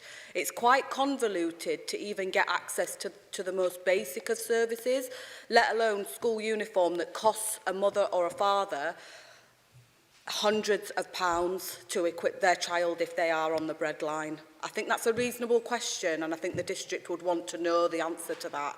Thank you. The reason we've done this is to make sure that every child gets one. If you start divvying the money up between charities, you're not going to guarantee that every child gets one of the vouchers. That is the important thing. And I believe earlier somebody mentioned about SEND children not getting it. Well, all children will get it. It might not have been you. I picked it up from somebody. All SEND children will be getting it as well. I can see where you're coming from with the charities, but if we want to guarantee every child gets the voucher, we need to do it the way we're doing it.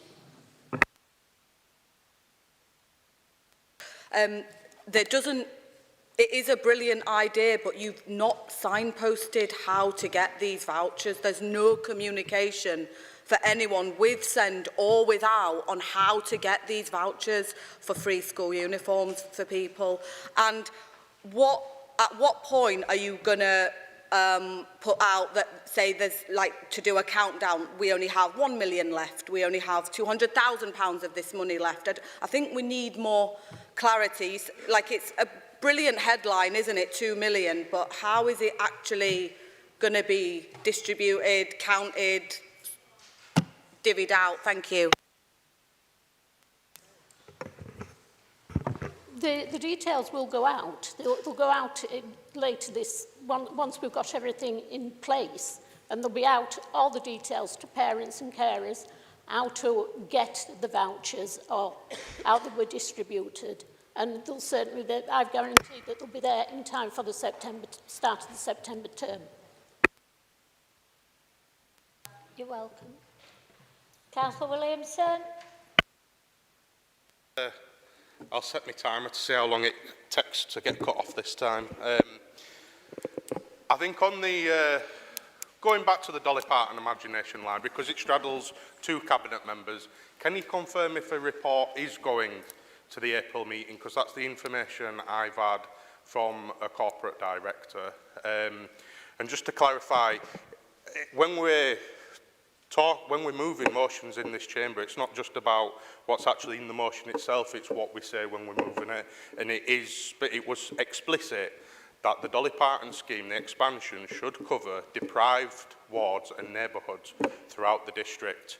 And the report should have gone to Cabinet. And it is wrong to suggest that a targeted approach, right, is basically fulfilling that motion.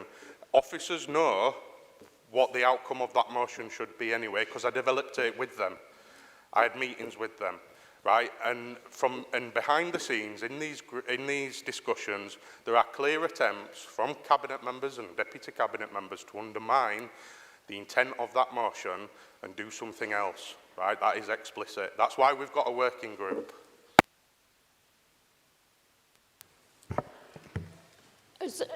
I believe Councillor Collins has given you a full explanation of that, and I think what Councillor Collins was absolutely correct. It's targeted, and that is the ethos of the whole scheme. Is targeted. I don't know what you don't understand about targeted. You know, you seem to think this universal is the be-all and end-all, but targeted.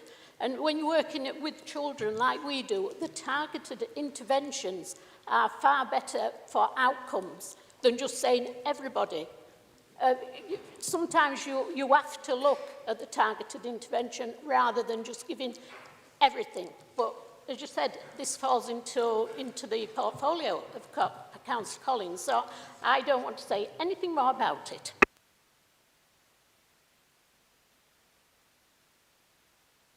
Yes, this time. I'm expecting that. It's funny because when we moved the motion last July, you were all in favour of us expanding it universally. And then since then, you were, because that's what you said in the meeting.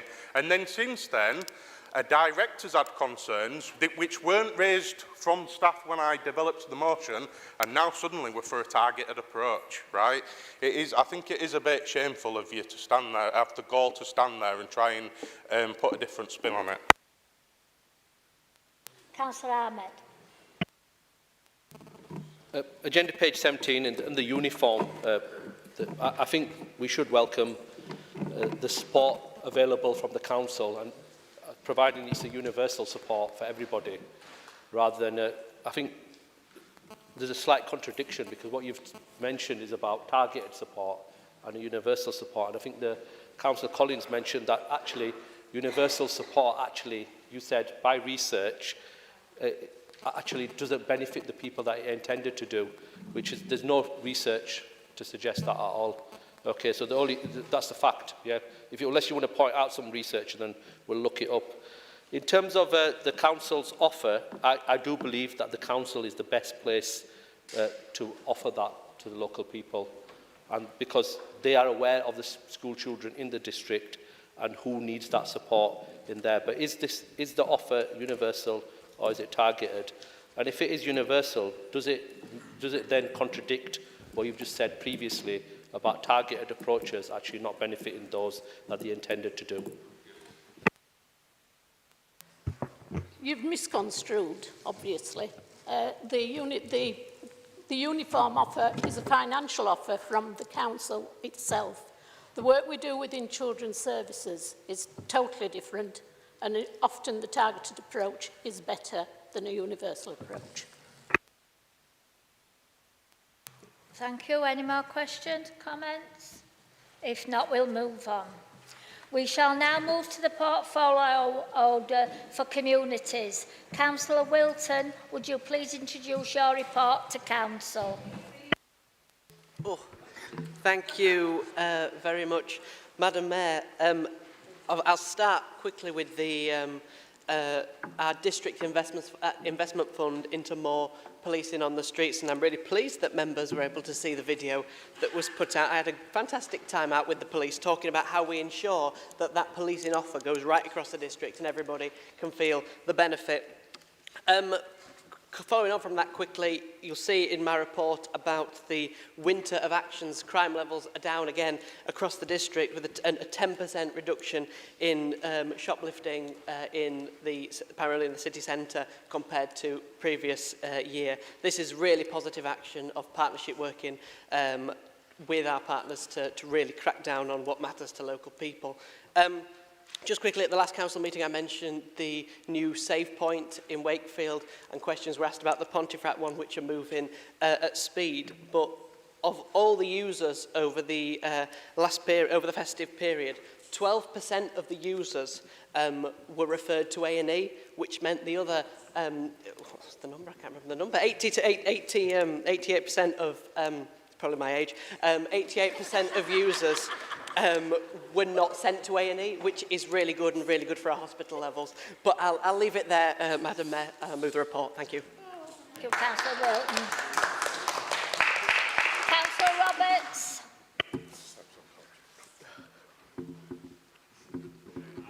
Oh, sorry. Thank you. Again, I welcome more police and enforcement across the district. However, I do think that 4 across the whole district is a little sparse, and so I do hope that we're pressing to get more on that, because there's certainly more work that needs to be done on those things. I would particularly be interested as to what's been done in the more rural districts, the more rural wards of our districts, because I do sometimes feel that they get a little left out because they're just sparse and out of the way, and there is a specific focus, heavily, and perhaps rightly so, on town centres and so on.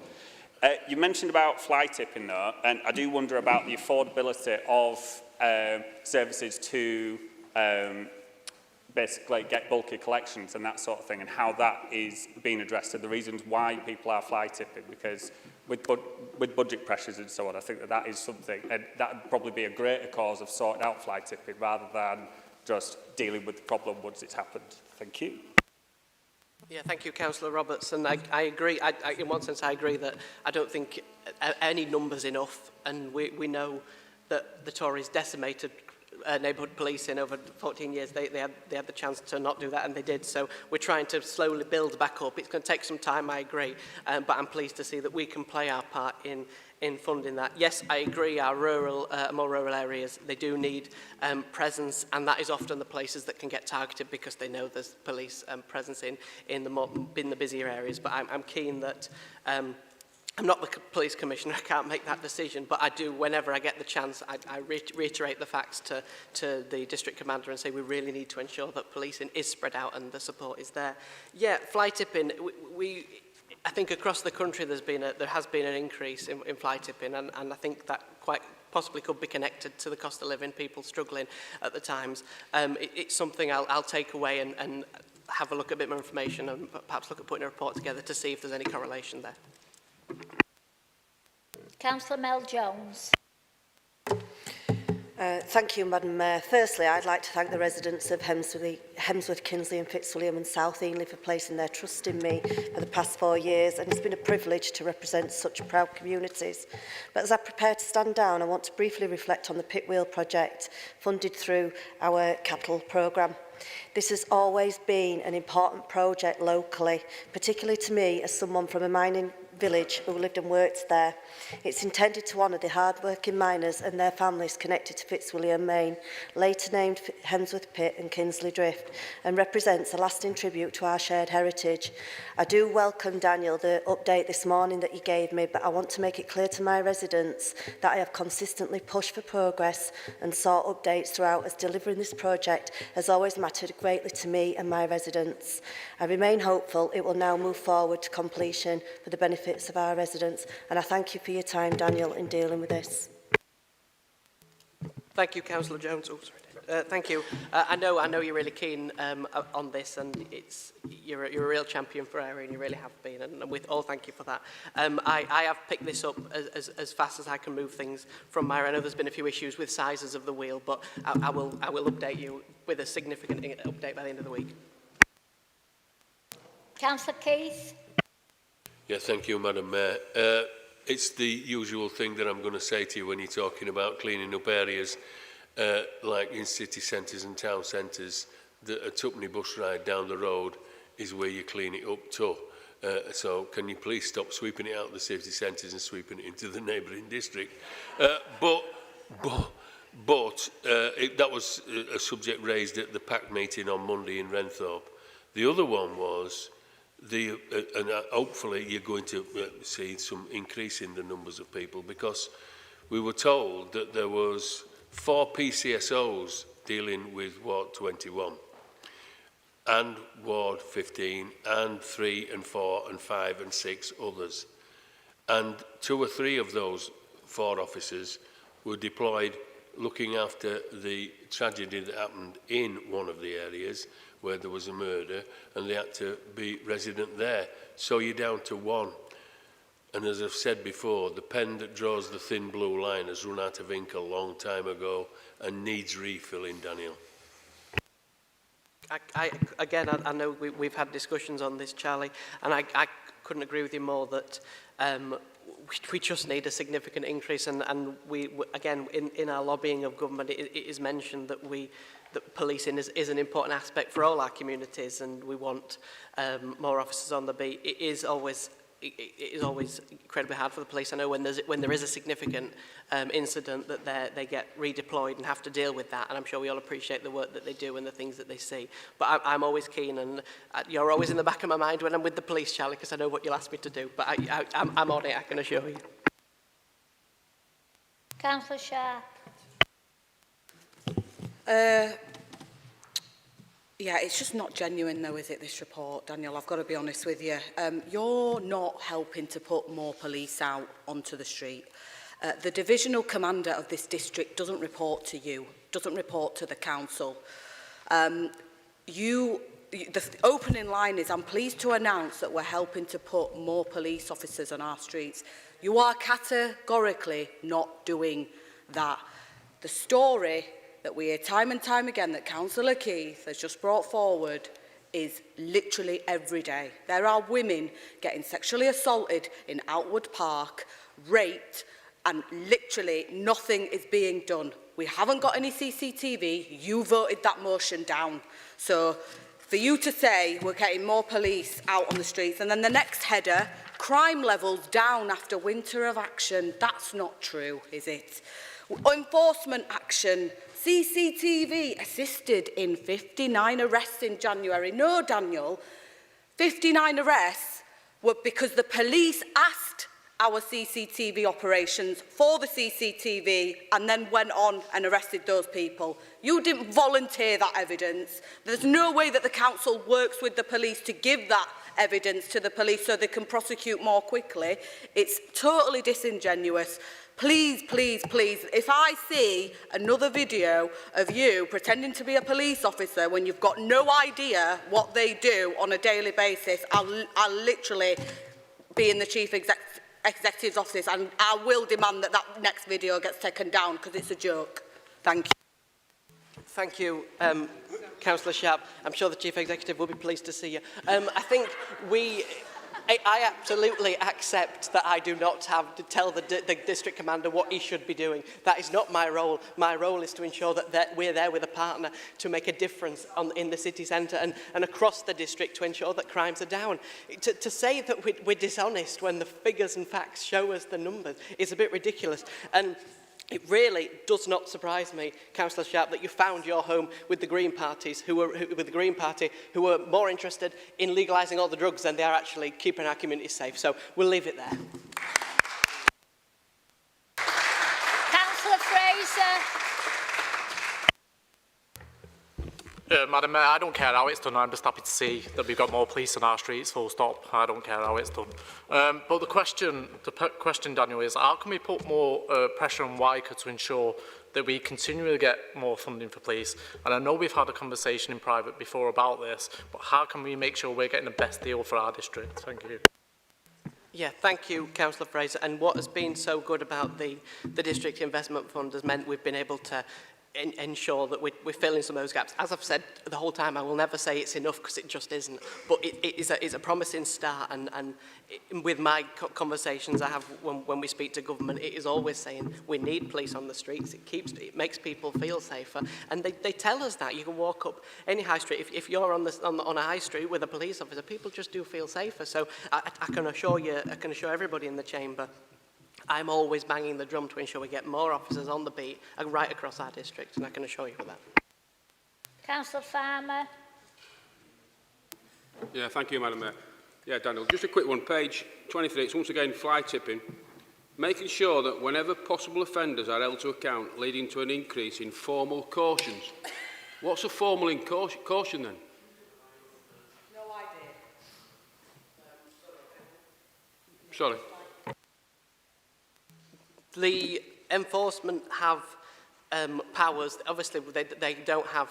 The enforcement teams can't go out and arrest, but they have powers given to us by legislation, which means we can reprimand people who have been caught fly tipping or who were collecting enough evidence around to make a difference. And I did a visit with them, and we can see where when pulling vans in to see what waste they're carrying, if they've got the right permits, and that's what we need to do to ensure we can crack down on this across the district. I'll come back on that, Madam Mayor. So basically what you're saying is if people fly tip, they get told off. I can't. So if they receive this, there is a possibility that their vans can be taken off them and then crushed. And we have done it. Sadly, I know Councillor Sharp won't like this. I did ask if I could go and crush one, but sadly they said no. So I was going to have a video and everything.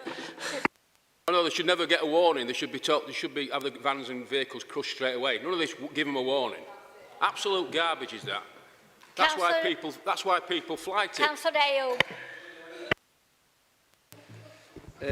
I just want to talk about some of the positive things that have been happening with our neighbourhood. And if I think about East Ward and the problems we've had with antisocial behaviour and rough sleeping, we've been meeting regularly with our neighbourhood team.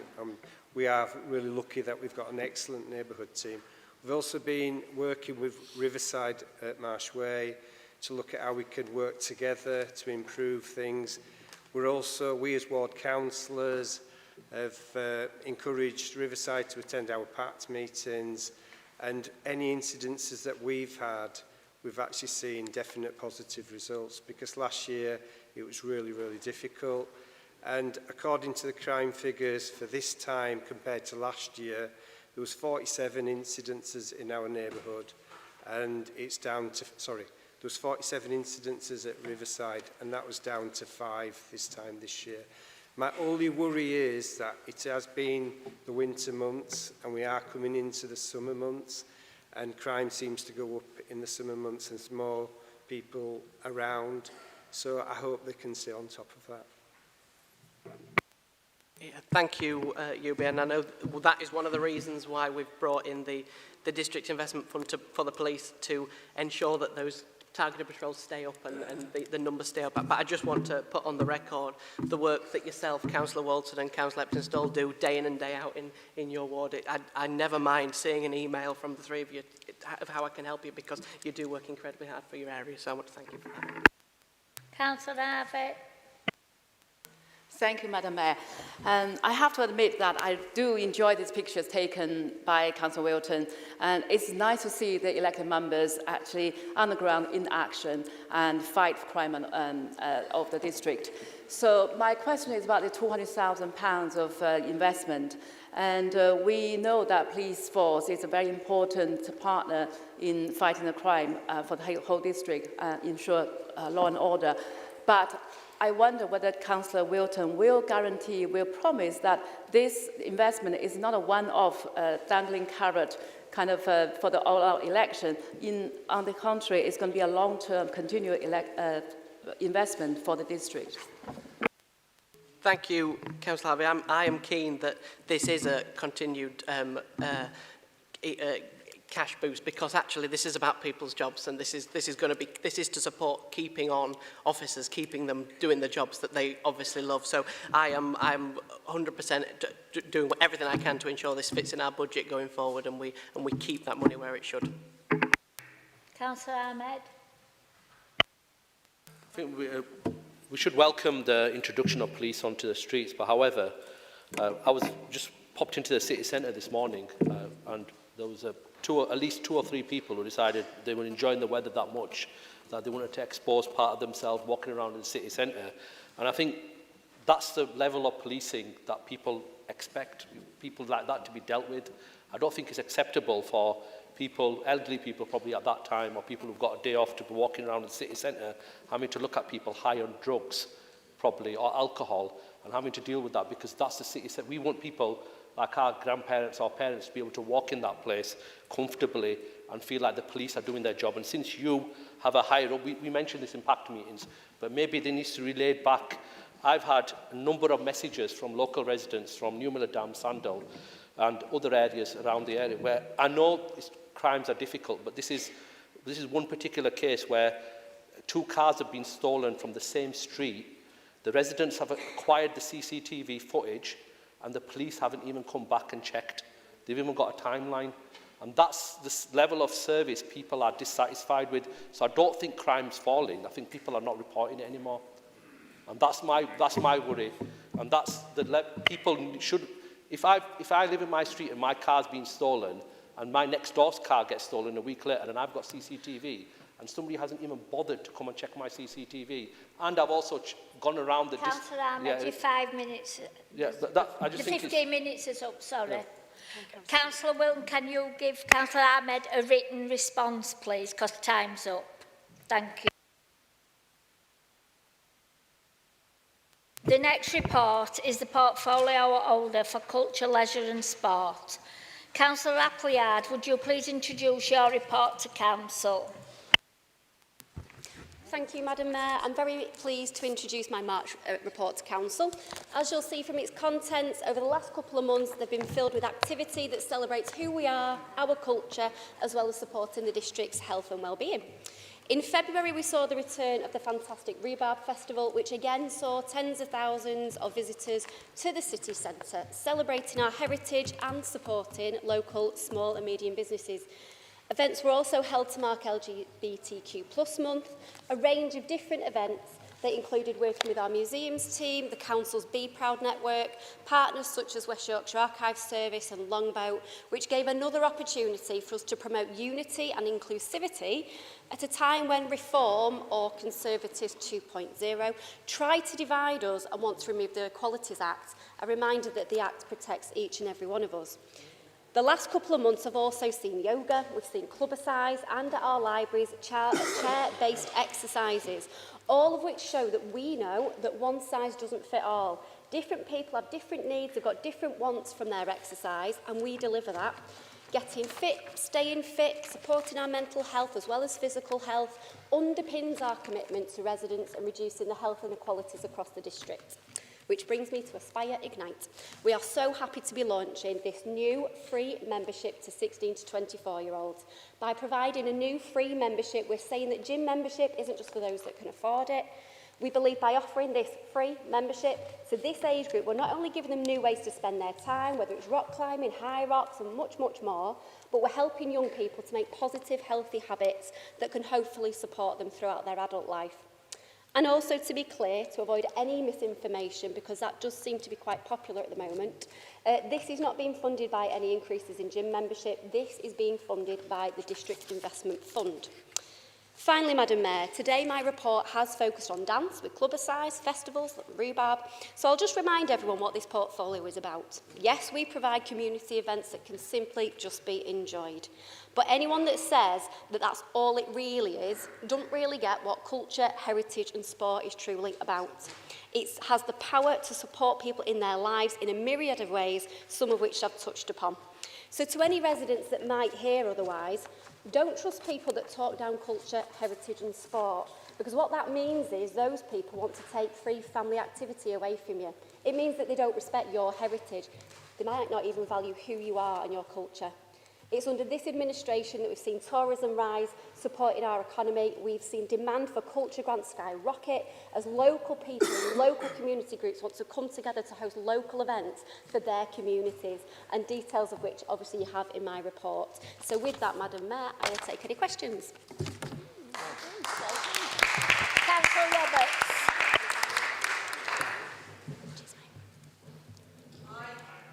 Sorry. I'm going to say it's going to be a nice question as well.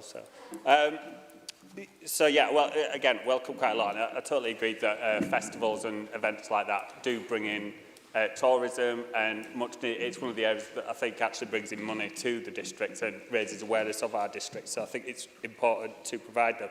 However, last year we did see that Wakefield Pride didn't take place. And so what is the council doing to secure that does take place and will happen? Because I think it was a vital event lost from last year's calendar, and I think it needs to be further reinforced, because we are seeing councils newly elected that do have an agenda of cancelling them and seeing, you know, that sort of aspect of cultural life being cancelled out. So thank you.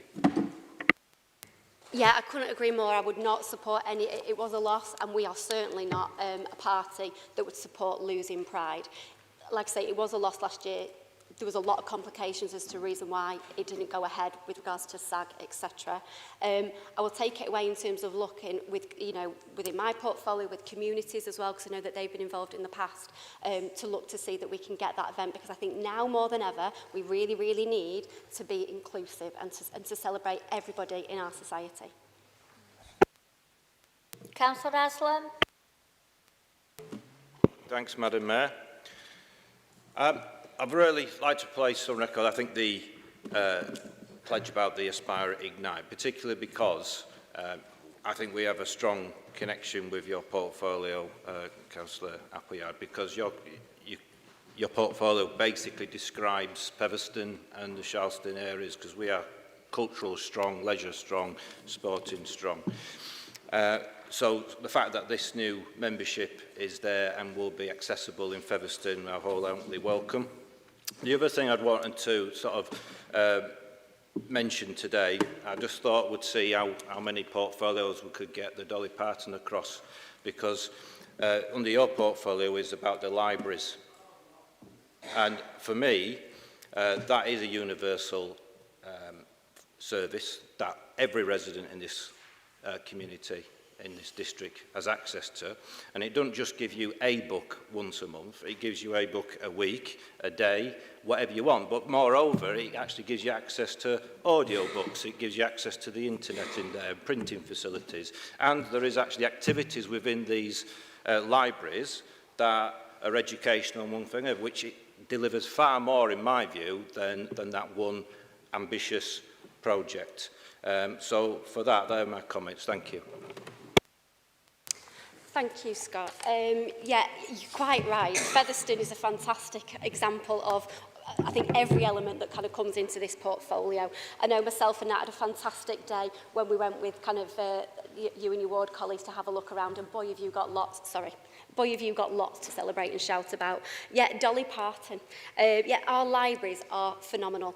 You know, I've mentioned, it's no kind of secret how much I love reading and I love books. And obviously, you know, we think about libraries, we think about reading, we think about literacy. But the events that go on, we've had 500 events, you know, this last year, supporting 7,000 people, combating loneliness, combating social isolation. But to come back to the reading element, Dolly Parton obviously sits in different portfolios, but our libraries do support young people and adults as well, whether it's Wordfest, so many people taking part in that. The Summer Reading Challenge, we had a 20% hike in the number of children wanting to take part in the Summer Reading Challenge. I've said before, it's National Year of Reading, we've got so much going on, and a shout out to the adult in Stanley who has read all 10 books in 10 different genres already. She puts us all to shame, she's fantastic. So we've got the National Year of Reading, but also as well, we've relaunched the school library service. So within this portfolio, there's so many different ways to support kind of people with reading for pleasure. But I thank you for your comments. Councillor Spate. Thank you, Madam Mayor. Like Councillor Haslam, I would like to congratulate the portfolio holder and her team on the launch of the Aspire Ignite scheme. I think it's absolutely a brilliant scheme, and research shows us that many young people do suffer today with mental health issues. And so I think that this is particularly relevant. And also I know that in my ward of Altos and Whitwood, there are many young people and their families who just couldn't afford to pay for gym membership for their families. So this is really going to make, potentially anyway, really make a difference to both the physical and mental well-being of our young people. So it's terrific news. Thank you. Thank you, Jackie. Yeah, and I couldn't agree. I mean, the relationship, it's so well reported that, you know, if we're physically fit, how that supports our mental health. But what I love about Aspire Ignite is let's say you've got a group of mates that are Aspire members. Some can afford it, some might not. This is bringing friends together because we're removing that kind of obstacle of having to pay for something. So another kind of, again, thing about that supports your mental health is being with your mates, not feeling like you can't do what your other friends are doing. So, and again, I thank you for your comments. Councillor Sharp. Yeah, I think with Councillor Haslam's comments, I think he needs to understand what a revolution and an evolution is before he comes to this chamber. But anyway, in terms of your report, it's actually quite a good report. With you talking about equality, where's the equality for Renthorpe, Cargate, Newton Hill, Ossett, Sandal, Nottingley? You seem to have got all these free services for your area. It's funny how it's election time, isn't it? But not the rest of the district. There are events right across the district that are run through this portfolio. And you mentioned equality. I think you've misunderstood what I said, because when I was talking about equality, I was talking about the Equality Act in relation to the LGBTQ month that we've just celebrated. So I'm here, and my point was about supporting equality and inclusivity. You've just tried to make a political point about it on a really, really sensitive topic. When we're talking about equality, you're going to turn it into something political. to reiterate, there's plenty of events that go on across this district, and again, you're just trying to make a political. What's your point of clarification? So, if it's free, why is a 16-year-old from Renthorpe expected to pay a £6 day return to go to an Aspire in Ponty? If it's equal and it's measured and everyone agrees with you putting everything in Ponty and Normanton, how is a kid from Renthorpe or Outwood meant to go and use these services for free but then pay an extortionate amount in bus services to get to use them? Thank you. This gym membership is free across all of our 6 Aspire gym sites, so nobody's being left out. I'm not in charge of buses. I'm in charge of gym membership. Councillor Hemingway.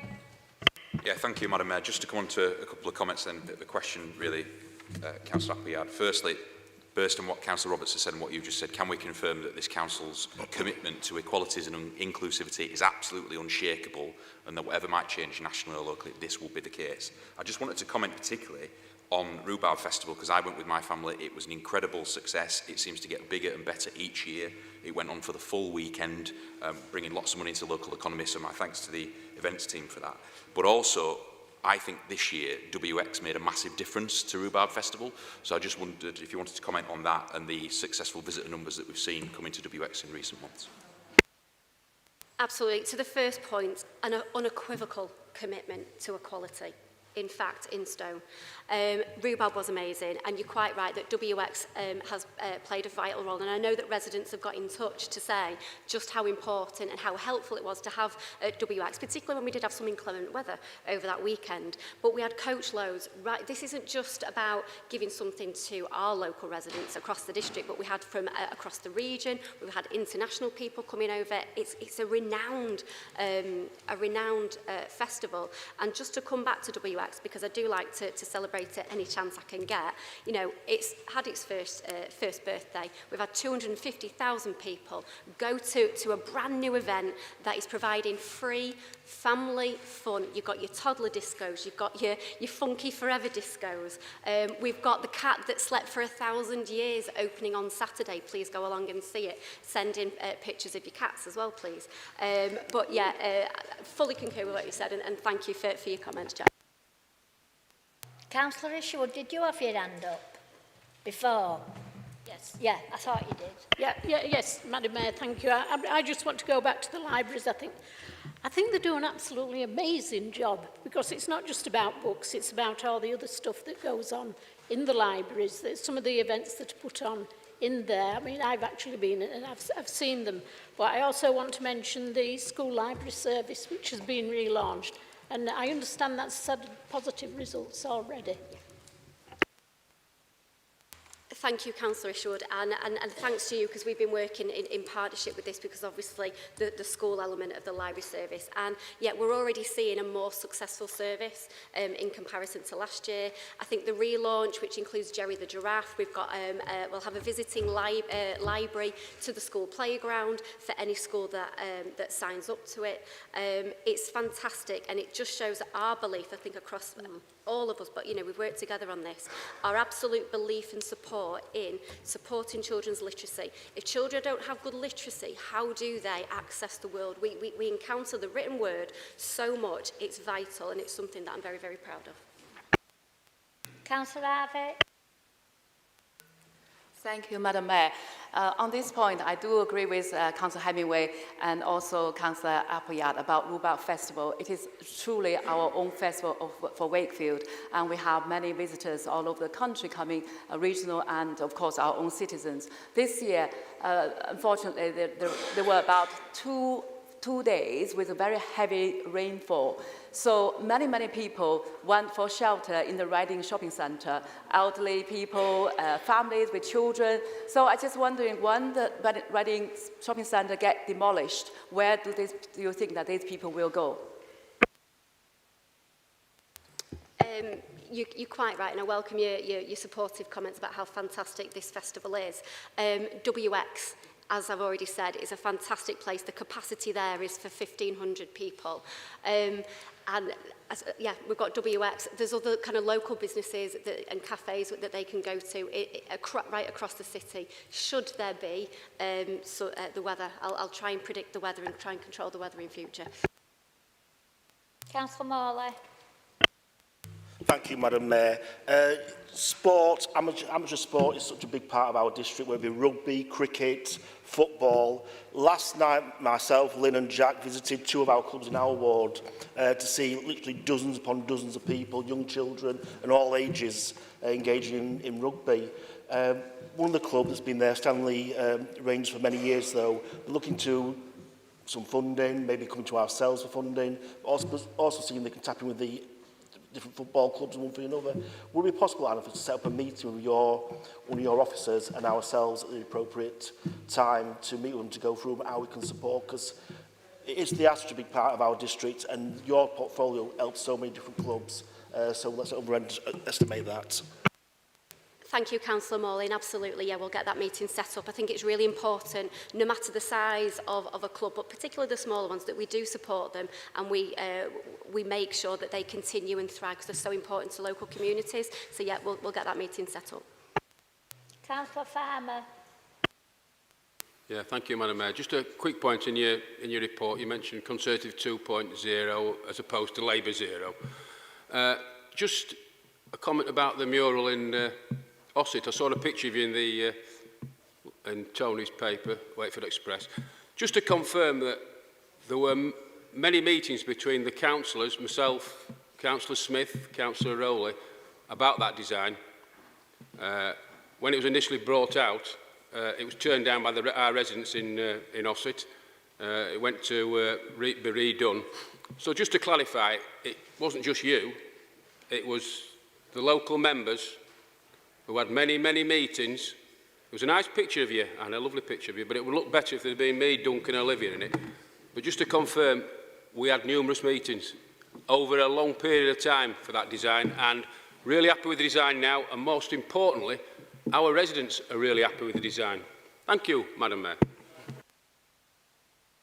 Councillor Farmer, I couldn't agree with you more, and I was talking to Councillor Smith at the start of this meeting. The work that as ward members and the community did was integral to getting what will be an absolutely fantastic mural on what I think is a pretty good spot. I was using the example of South Emsall. That's a proper showstopper. You drive down the road and you're like, wow, the exact same thing is going to happen in Ossett. It's in such a good location. Yeah. I'm not taking anything away from all the meetings, every role, every little bit of input that ward councillors did, because 100% that's integral to getting to the final position that we've got on the final mural.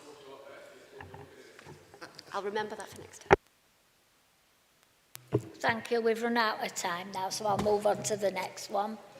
The next report is from the Deputy Portfolio Holder for Environment and Civic Services. Councillor Ayoub, would you please introduce your report to Council? Thank you, Madam Mayor. I am fasting, so please bear with me. This month's portfolio update shows real difference in the difference we're making across our district. Our free tree giveaway has once again been a huge success. Over 10,000 trees were handed out to residents, supporting a greener, healthier environment for all. I can see Catherine and Stuart Boothman, who come to the Net Zero Partnership, and Roger, who attends the Net Zero Partnership, talked about the second lot of 5,000 trees that we actually got. They went in the 3 Sundays, and they went so quickly, and that's the appetite for the environment and the trees. So we just need to look at how we can increase that. And it also shows how communities and residents can make a difference. It doesn't always have to be the local authority. I'd also like to thank our cleansing and parks teams who are working hard to prepare our communities for spring. Their efforts make a real visible difference every single day. And we've definitely noticed it in Eastward, and then I saw something on Facebook in Castleford as well. And it also goes in hand with what the Wakefield Wombles do, as well as the litter pickers in our communities. And a massive shout out to all the volunteers that do that for us. We're also launching the Big Play in Parks project, a £4 million investment to improve green spaces across the district, creating better places for children, families and communities to thrive. This follows over £2 million of investment last year, which delivered 4 brand new play areas and more than 30 upgrades across country parks and green spaces. Now, I was lucky enough to open a play area at Kettlethorpe on Stanbridge Lane. And Nick, I just wanted to say I did invite all the councillors that had been involved, but none of them turned up. So I had to be in the photo on my own. And yesterday, I was at Outwood Academy, City Fields, and 2 young people came up to us and complimented the play area at Kettlethorpe, which I thought was really nice, and it said it's made a massive difference. This is us delivering on our plan and investing in our communities.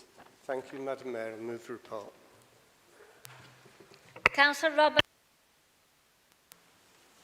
Yeah, just a quick question on this one. And again, it's in no way any sort of like rejection of the giving out of trees and everything, but I just wondered if there was any data as to how successful this was, because I do know when trees have been planted, certainly in some of the parish councils I know and represent, those trees haven't established and taken root, shall we say, and become established trees. So what is the success rate? Is there any data for that? And how can we make sure it's cost effective in that sense? And perhaps we might need to move some of that budget to make sure people know how to look after them and make sure they become established.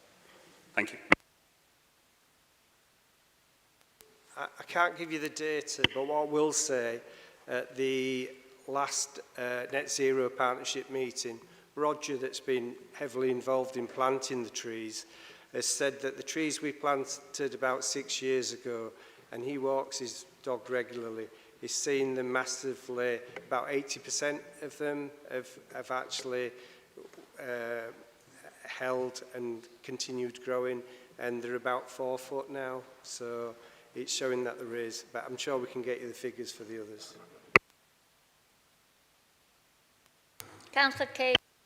Yeah, thank you, Madam Mayor.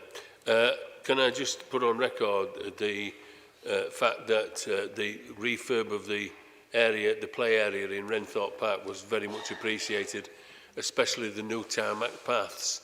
Unfortunately, it crosses over onto Matthew's thing that some people are criticising and saying we can lay a new tarmac path but we can't repair potholes. But having said that, we appreciate all the work done there by Linda Sugden that was spoilt. Again, linking into a previous conversation, somebody come in within hours of linking those new paths and tipped some conifers that cut down. So thanks very much for that, whoever you were. Excellent work done though by the Parks and Green Spaces team led by Linda Sugden there. The other thing is that I want to mention is the work done by lots and lots of people in their communities and the local councillors. And it's underlining what was just previously said by Councillor Farmer, to make sure that they get the recognition for the work that they've done. I'm referring there particularly to the Stanbridge Lane thing in Kettlethorpe and the work done by Councillor Salim. Thank you. Councillor Farmer. Thank you, Madam Mayor. Yeah, I would imagine quite a lot of you over that side of the chamber spend a lot of time in the play areas, so I'll bring up the play areas. Church Street, Ossett, fantastic that we're finally getting something in our area.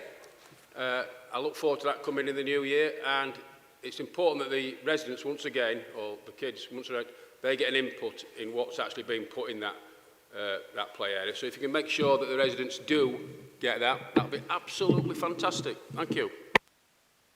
More than happy to make sure that happens. Councillor Mel Jones. Thank you, Madam Mayor. Thank you, Councillor Iab. I'd just like to express my thanks to the Council for the tree planting initiatives.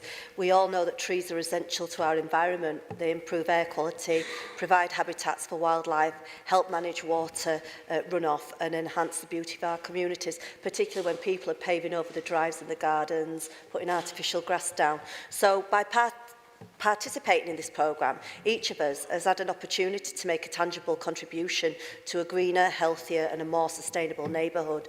And I encourage everybody to take part and help our community flourish for generations to come. So thank you. Thank you. And I know that we're looking at extending the tree range as well to try and incorporate some fruit trees for next time. Councillor Hayes. Councillor Fraser. Thank you, Madam Mayor. I welcome the free tree giveaway across the district. You know, trees are important, one of the best forms of carbon capture, we all know that. My question relates to the arbourers that we've got in the district and whether this contribution of trees that we've given away will increase their workload and what capacity the council will have in 10 years' time when they start becoming a problem. Thank you. Sorry I didn't hear that question quite clearly, but I'm more than happy to have that conversation with you after, if that's all right. Councillor Wallace. Thank you, Madam Mayor. It's about Weldon Lane, Weldon Road. Just say thank you, you've done an excellent job there. If you know what Weldon Road usually looks like, the problem is a lot of private land there makes it difficult to tidy up, but congratulations to the team. They're doing a very good job there, absolutely made a big difference to that area. I especially welcome what they've done near the boardwalk along the river. We've got an excellent river and canal system in the eastern part of the district from Castleford, where the air meets the Calder, eastwards, going through Airedale, the Fryston Trails, Ferrybridge and Nottingley, and I think that it's very good that we're looking at that and improving it and making it a good way for people to walk, which is away from the roads and very green. Thank you, and I'll take that feedback back to the rest of the team. Councillor Hemingway. Yeah, thank you, Madam Mayor. Can I just pass on the thanks of the community of Stanley and also myself, Lynn and Matthew, UB, regarding the Baker Lane play area improvements, which we've just had the contract tender announced. We're absolutely delighted with the designs. It's going to see more inclusive play equipment and new DDA compliant path up to the thing, which is much needed. So we really welcome this, and the community's been crying out for it for a long time. So please do pass on our thanks to the officers involved in this project. Will do, Jack, and thanks. Councillor Pritchard. Thank you, Madam Mayor. On Big Play and Parks project, I welcome the £4 million investment. I know that one of the play areas in Althoff Sunwit Woodward, Pensel Park at Cutsike, I know that it'll be really welcomed up there. That is a real dilapidated park which we've been pushing for a long time. So I really welcome this. So well done, and pass my thanks on to all involved. It's really nice to be able to hear some of them stories, but also being able to have some money to do some stuff around the district. And I'm glad we're not getting shouted at the minute. Councillor Byford. Just wanted to take this opportunity to inform Councillor Farmer that I don't spend much time in play areas, but I do spend a lot of time in parks.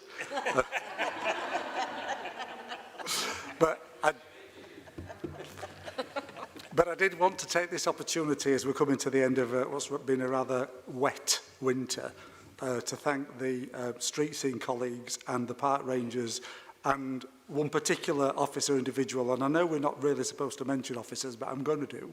I'd like to put on record the 4 friends and community groups that we have in Horbury and South Ossett, and to thank a lady by the name of Linda Sugden, who I think most people in this room know, for the amazing work that she does across what seems to be the whole of the district. To thank her personally for the effort that she puts into our parks and neighbouring parks, and long may it continue. Thank you.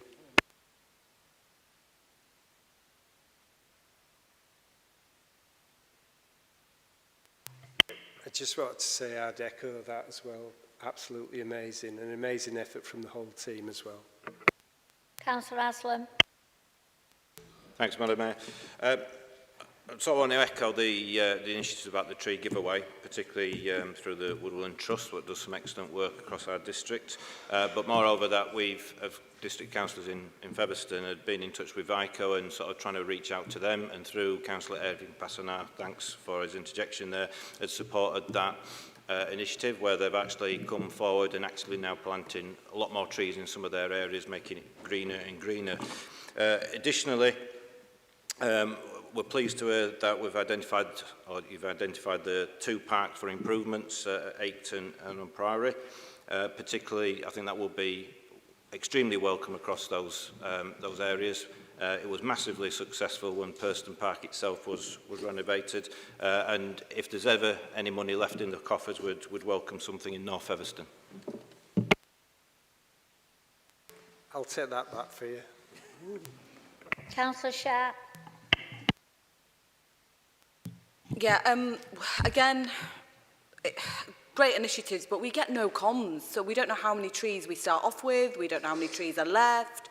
Can you give us an update on that? Because I know that in Renthorpe we've got the Environmental Society and they struggle to get trees, so I don't understand where the comms is on how many trees we've got left, what we start off with, the time limit that we have to give out these trees. Just any information would be great. Thanks.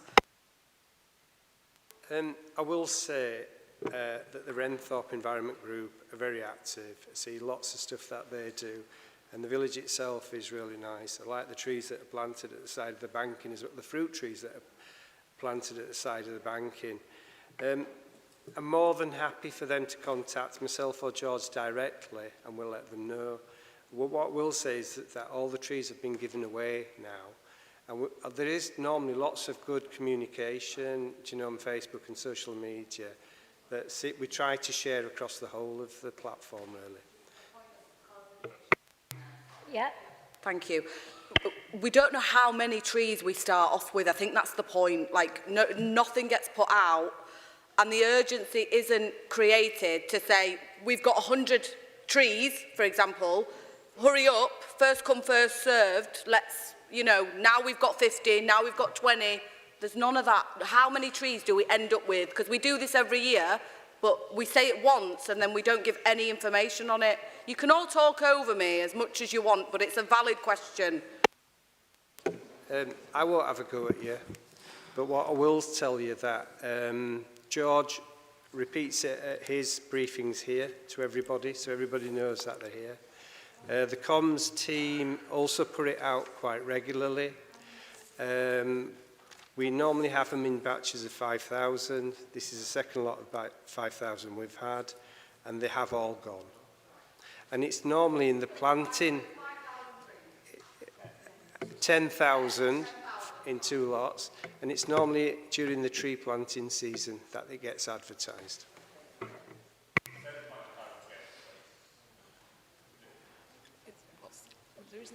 What?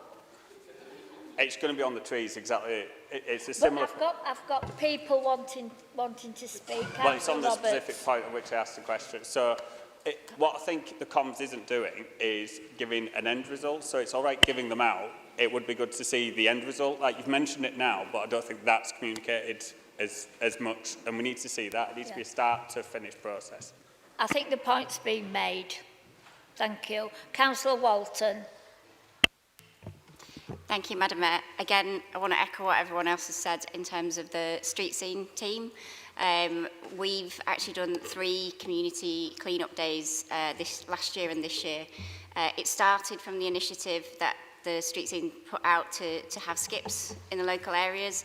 The third one we've supported locally with the support of VICO, because they are working so well for us on our ward. Yesterday we were out, 2 skips, probably 7 flatbeds of rubbish got taken away from Eastmoor, which is absolutely brilliant. At 9:30 people were turning up with their cars, with their boots up, full of stuff that ultimately would have ended up on the street, as fly tippers. So we're trying to reduce that temptation to pop it out on the front to be picked up. Also, another thank you to Councillor Ayub for working out with Outwood Academy City Fields. 100 students came out and lit a pict with us yesterday, which was absolutely fantastic. So a real kind of community clean-up, totally supported by Street Scene. They go above and beyond, supported by Vico and by our local schools. So thank you to everybody for yesterday.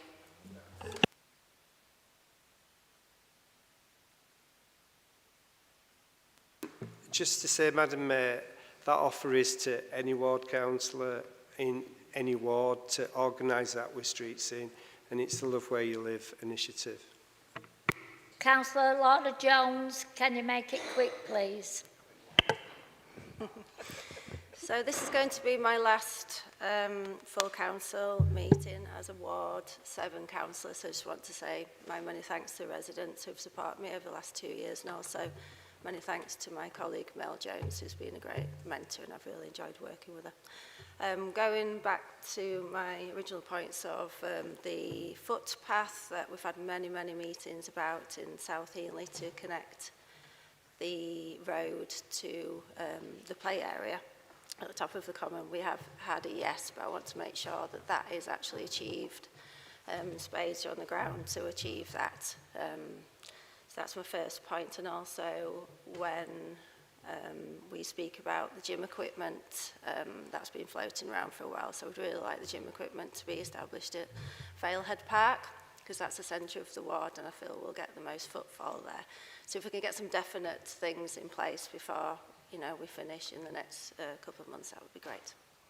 Councillor Ayo, can you give a written answer, please, because we've run out of time. Yeah. Thank you.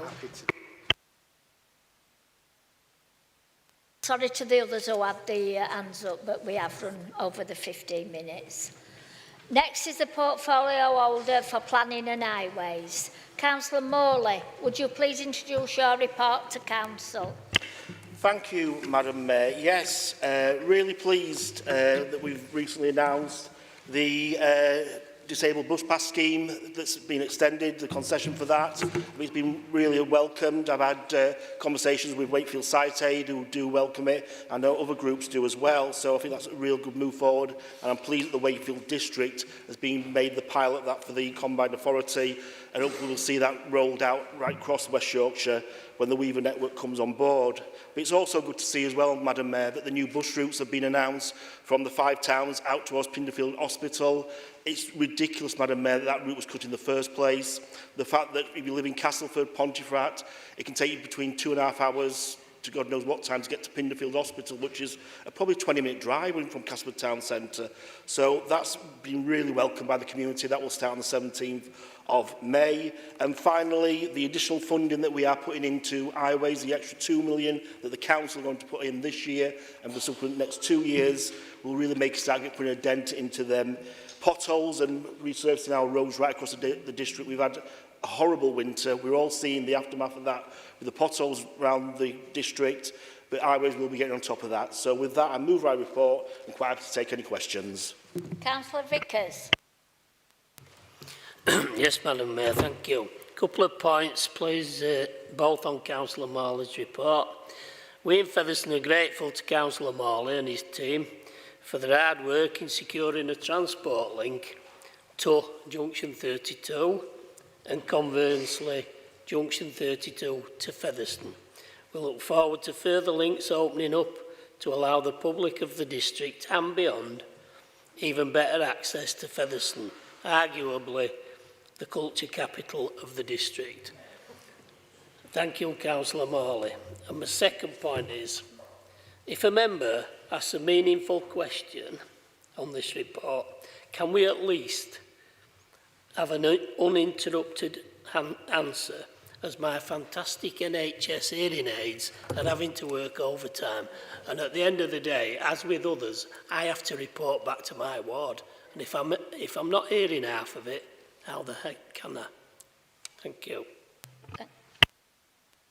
I will refer your question about your hearings age on to Councillor Collins, Councillor Vickers, but yes, everywhere should have decent bus services. That is what the Weaver network is going to be about in West Yorkshire. It's going to take time, but we'll get it launched, we'll move it forward. Then profits that currently go to shareholders, they will come into new bus routes, sustaining bus routes, and everybody needs to go to Featherstone, as we know it is a cultural capital. Councillor Carrington. Thank you, Madam Mayor. Matthew, I'm very pleased to see the low aquifer flood risk scheme on your report. As you know, this is something I've been working for since February 2021. It's not been an easy process, and at times it's certainly tested our patience. I also recognise that some of our officers have had to respond quickly during the heavy rainfall, particularly when the water levels were rising at low green. Residents and I are pleased to see phase 1 of the wider scheme now underway. From the latest update, we can already see some of the benefits emerging from phase 1, and we very much welcome the further phases to come. A significant amount of hard work has gone into getting to this point. Countless hours, site visits and surveys carried out by our land drainage and flood risk management team. Their dedication has been essential in allowing this scheme to progress. I would like to offer a massive thank you to Paul and his team members, Robin and Scott, along with our project manager, Henry, and Rob from Highways, and everybody else who's contributed to this work.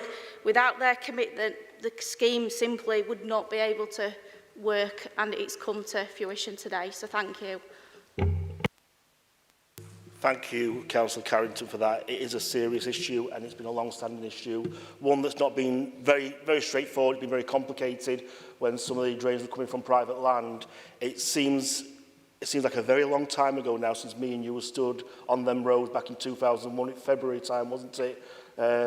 Talking to residents, giving reassurance, stopping traffic coming down roads, one for another when we had some of them torrential rain. So the amount of work you put into this, you've stuck with it, you've kept with it, you've carried on, asking the questions, forcing it. Sometimes I see you walking up, I'd walk in the opposite direction sometimes, but no, we've got there in the end, and residents in there will see a massive difference, but that's a testament to you as a local council for everything you've done there, Jess. Councillor Aslam. Thanks, Madam Mayor.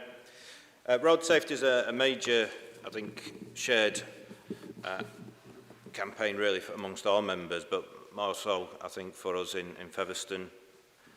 So last council meeting, we asked you, about the crossing in person. So true to your words, Councillor Morley, you turned up with an officer, and we had that discussion about the idea. So place on records, thanks for bringing, doing what you said you would do. I'm glad to see that that's progressing to the next phase, and hopefully we'll get that to fruition later on. But within your report, you've referenced about the North Featherstone Crossroads, again another road safety initiative where we're going to improve the flow at that area of our community. So again, thank you for that. And that has mixed feelings amongst people and residents, because it is a broader traffic issue, but I think it's worthy to be noted that it is a positive step to make flow of traffic at that area particularly more smooth. So thank you very much. No, thank you, Scott, for inviting me out to Featherstone to meet yourself and your colleagues. We will always try and help and support where we can with traffic safety.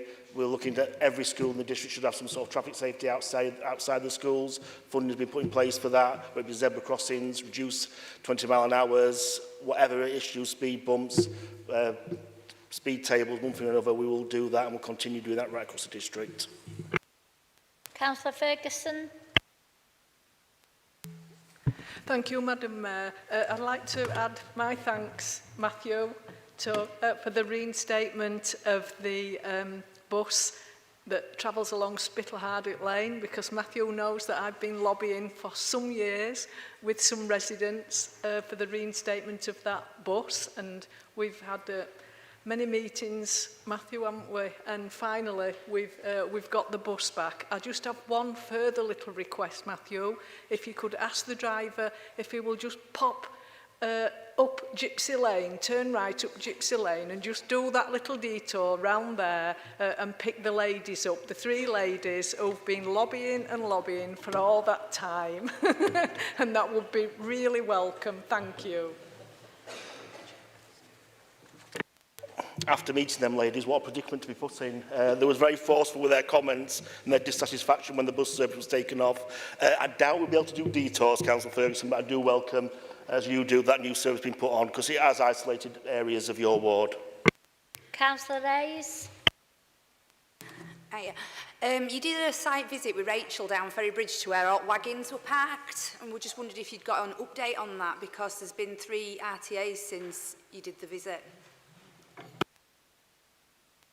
So that particular one, obviously, there's a lot of issues going on there. Traffic regulation orders don't just happen in a matter of days, weeks, it's months, it can be a lot longer than that, to be quite truthful. So officers in traffic are looking at that site, what is the best prevention down there, but it's not going to be a very quick, easy win solution down there to stop all vehicles, but it is something that's definitely on Highways radar, and like I say, traffic are investigating. Councillor Farmer.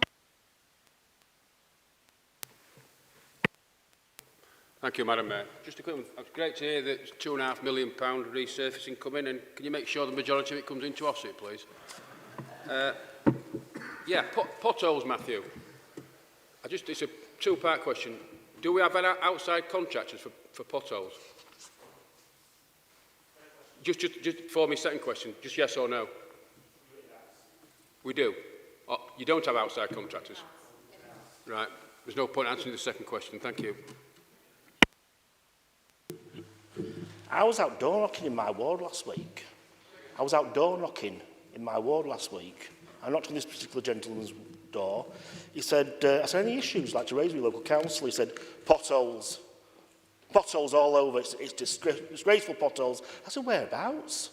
I said, round here. He went, no, Ossett. I went, all right. I said, we haven't got any around here. Obviously, down to us good councillors. But no, you are right. I've seen quite a lot on Facebook regarding potholes in Ossett. We will be getting round there after the worst winter we've had. Councillor Harvey. Thank you, Madam Mayor. One comment and one question. And as Councillor Carrington put it out, that credit where credit due in the highway department, so many officers working very hard over the years to improve the road condition. And only through sending an email to the highways, I realized one of the senior managers has resigned. And it was really a shame that we, in this side of the chamber, was not told that what has happened, because I have worked with Martin Barnes for over 8 years since I was elected, and we'd love to say a happy retirement to him, but obviously we didn't give it a chance. So I was about to ask Matthew, say, look, will you be in the future circulate this sort of email to us as well? And then I realized it won't be him sitting on that side of the chamber after May, so don't worry about that. I will sort it out myself. So the other thing is about the private road potholes. I have just happened to be on the Whitehall Street and Clement Street in the North Ward. 40-odd years the resident has endured the pothole. I understand that the private roads, they have not been adopted, but surely there is something this council could have done, because they also pay the council tax. And at the time that their bins cannot even be collected, because the bin driver working for the council also leaving that street, either been pledged or plead to the council, try to help them, but he said it's not even for me, it's safe enough to drive the bin over to collect the council. But in the modern day of Britain, this should not be allowed to happen. It's an eyesore. You can't help but put out misinformation, to be quite truthful. Can I just say that Martin Barnes did not resign from the council, he retired. He'd worked in local government for many, many years at Leeds Council and also at the National Highways, and it's always down to to officers to indicate how they want to let people know, and I'm not sure if Martin wanted to make a big song and dance about it, but that's down to him. And Martin was a great officer, a great support to me. He got me out quite a few potholes over the years, to be quite truthful. So on that one, on private roads, unadopted roads, the council used to have a bit of a programme. This goes back to Denise, we mentioned before, when you had highways many years ago, of adopting roads. But when reform austerity kicked in, I say reform because it's all former councillors now, Tories, Conservatives that are in reform, so it's still saying they did the same work. We had to stop doing that work. We couldn't still adopt the roads because we didn't have the same amount of money that we used to do. Unfortunately, it's where we are with private roads and unadopted roads. People, when they buy their houses on there, know it's unadopted roads, and the house prices reflect that. And unfortunately, we haven't got a programme anymore. And it is a bit of a minefield because there's that many of them right around the district. They're all over in every single ward. Some people's backs are unadopted. Some of the main roads are unadopted. I think me, Jack and Lynn have got a significant amount of unadopted roads, but you get earache about. But people on there do know when they bought the properties, they are unadopted. That's been in place for many, many years. So I'm surprised the years you've been around, Councillor Harvey, you don't know that. I'm quite shocked. Councillor Salim. Yes, I just want to say thank you very quickly to the highways team who have been very quick to fill in potholes in Kettlethorpe, Agbrigg, Pinderfields, Eastmore, Portobello, especially when I've put requests in. So I do want to commend them on that. But I do want to raise that I have submitted a lot of concerns regarding the damaged grass verges that are actually having an impact on cars, and actually numerous requests that I've put in, highways have actually said funding is a big issue to get these repaired or done. So I just want to see if you can look into that, because it is a big problem as far as I'm aware in Kettlethorpe and Eastmore. Thank you. When you mention verge protection, whether we harden them or put stuff there to protect them, it is a massive issue. We put £1.5 million into that. We had a scheme, we had a list of schemes drawn up, I think about 130 schemes, but it'll only go so far. That money is coming to an end. I am batting my eyelids at Denise, see if we can get any extra money out for a future years, because it is something that does go down so well in our communities. We've got them in our ward, an estate that really could do with it. It's all over the district, so I think it's something that we need to look at maybe in the next financial year coming, that we will look to try and get some more money into that scheme to carry on doing that list, because it is very well received. Councillor Collins. Thank you, Madam Mayor. Matt, you will be aware that Holmesy Lane in South Kirby, we've got an in-road. Holmesy Lane in South Kirby has long-standing issues with speeding, with multiple residents and multiple families having multiple cars written off multiple times a year over multiple years. There's a lot of multiples there, but that's how much they are impacted by it. It is something that I've been raising massively with the council for the last 2 years, because it's not all right that these accidents often happen on night time and they're going to sleep not knowing if they're going to wake up to be able to have a car to go to work, if there's going to be a car in the living room, if there's going to be another accident that's going to hit one of the family on a morning. So can you today give me a commitment that this council will start the implementation of traffic calming measures on Holmesy Lane without any further delay, please? Yeah, thank you, Michelle. I'll give a commitment that we will carry out a consultation. We can't just put traffic regulation, we can't just put anything in without consulting residents that live directly on that road. So I'll give a commitment that yes, we will do that. And if the residents are supportive of that, we will look to install. Councillor Appleyard, very quick. Councillor Gert, very quickly then, please. Yeah, very quickly, Madam Mayor.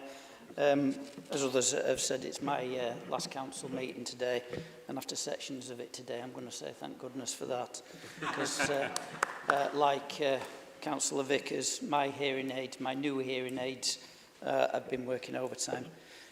Matthew, I'd just like to remind you of a conversation we had a couple of years ago about trains, when you were bringing in your motion about buses. And you said you would look at trains later. We're still having the same issues in Nottingham. The first train out of Nottingham to Leeds is regularly getting knocked, and quite often coming home, they're finishing at Monkhill, and people are just getting kicked off and having to go back to Nottingham.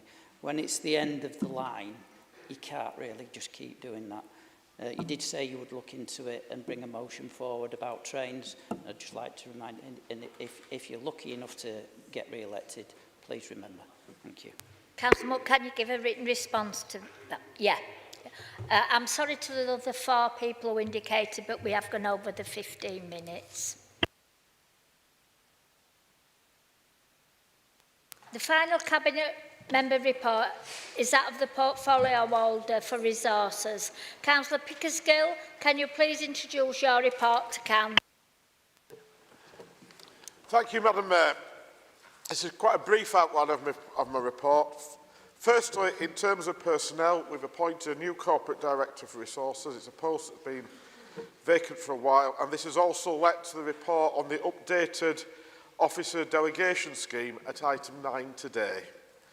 The District Investment Fund has allowed us to make a one-off payment of £100 to pensioners in receipt of council tax support. That's almost 10,000 people across our district, sharing just under £1 million. A number of items in the report are workforce related, the wellbeing strategy, the thank you event for staff, our apprentices, very real commitment in the council to apprentices.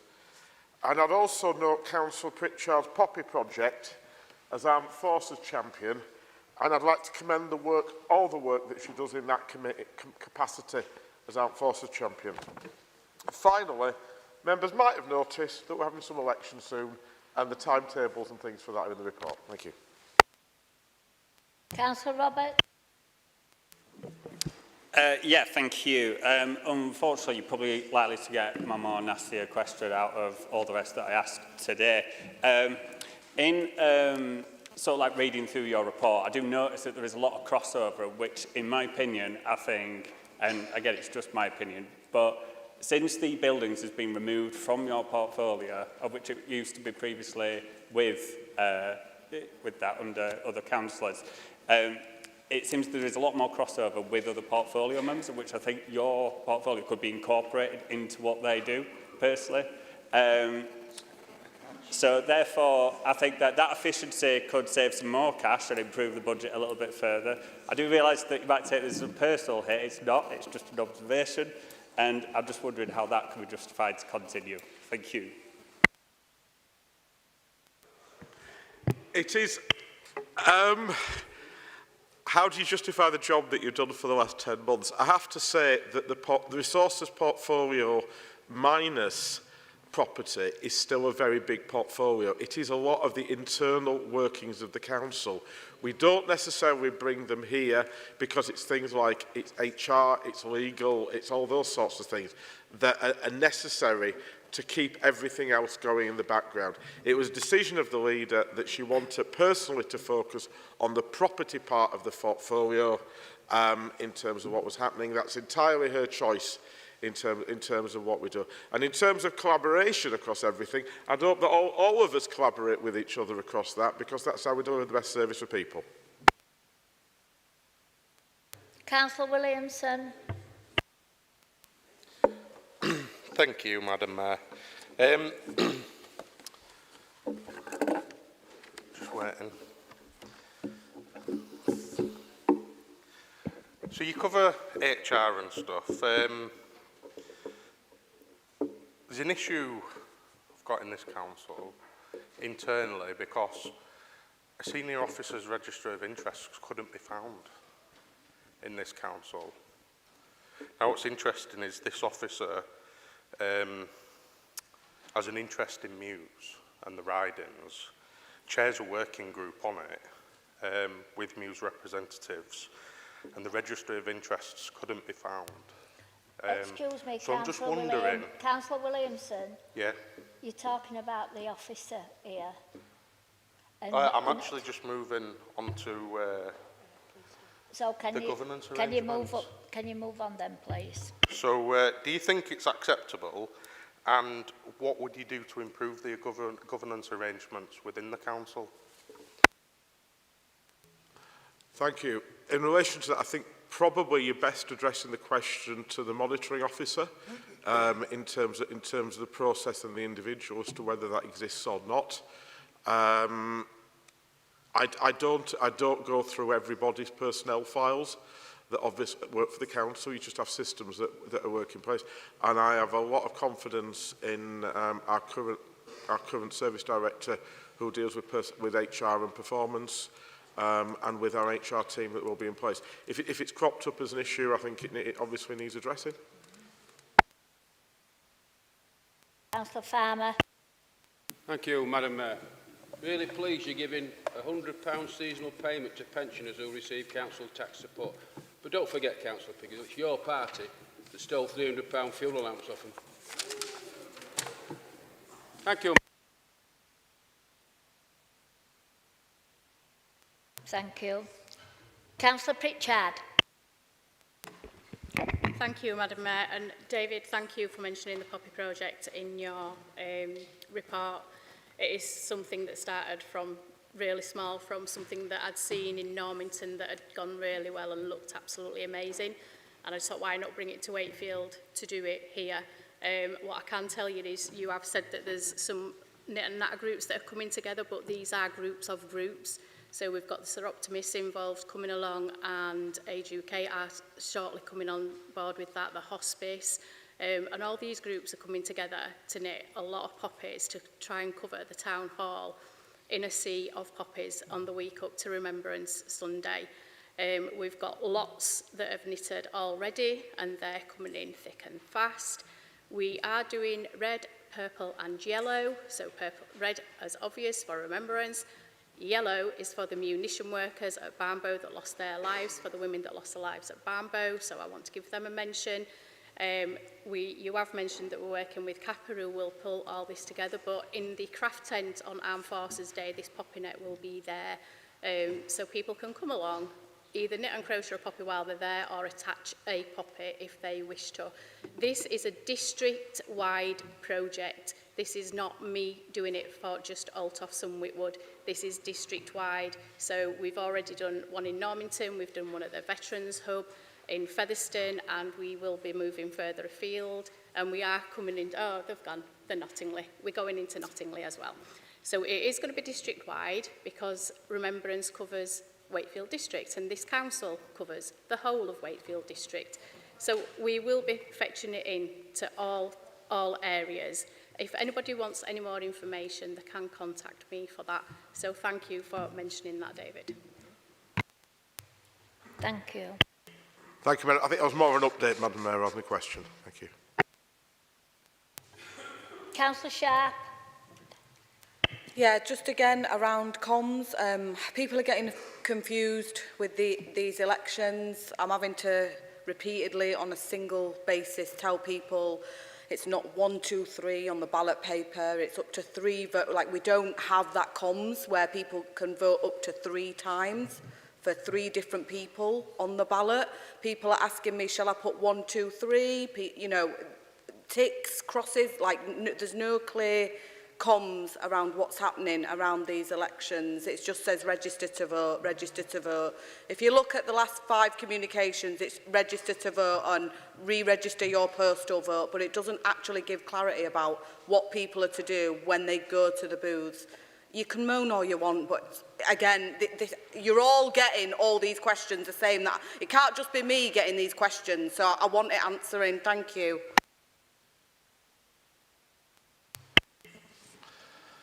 Thank you. My understanding is that the sort of communication plan is actually phased, so the sort of priority immediately has been to get as many people registered as possible. Obviously, we go sort of into the purdah period tomorrow. As I understand it, sort of polling cards will specify that, and certainly at polling stations, they'll be very clear that people have 3 votes in each of the wards. Yeah. I'm just concerned because we're going to get, if we don't explain this properly, we're going to get a lot of spoiled ballot papers, and that could disadvantage you as well as everyone else in this room. We need clarity on what people are to do on the ballot paper, not just... The post is terrible, David. It's terrible. People, if you're getting a postal vote or if you're getting reminders, you're not getting them. There's quite a few councillors today that have turned up without an actual book because they're not actually getting the post. So can we get more clarity around what people are to do around the voting procedure on the day, not just the day before, but weeks before, please? It's not unreasonable. Thank you. Thank you. In relation to postal votes, I know there have been national issues which arose from the general election, and there have been discussions with Royal Mail about the prioritisation of postal vote dispatch. There were, I mean, I don't think it was an issue here, but in some areas there were issues that were getting very late around the general election. In relation to the publicity, the council will issue publicity about people in terms of having 3 votes. I suspect in a number of wards people will be sick to the eye teeth of leaflets going through their doors from each of the parties sat around this table and other parties, all of which are going to stress to people, you have got 3 votes. So I think there will be a lot of things. I mean, we can review if there's anything else that we need to do, but I think there will be a lot of publicity going out that people have 3 votes. If people then just go for 1 or 2, that's not a spoilt paper. I mean, obviously, they've not used their full choice because they have 3. But if they vote for 1 or 2 people rather than 3, that's not a spoilt paper. Councillor Cummins. Yeah, I just wanted to come in on the poppy issue and thank Josie for coming to Havercroft and collecting our poppies. It is a fantastic initiative, and we should turn the town hall red, purple and yellow. And let me tell you that poppies are very, very difficult to crochet, but thank you, Josie, for coming. If there's no more questions or comments, we're going to have a 5-minute comfort break. Thank you.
Please be seated.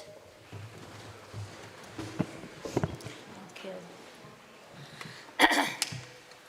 Agenda item 8 is to agree to the adoption of the new Wakefield District Community Safety Plan 2026 to 2029.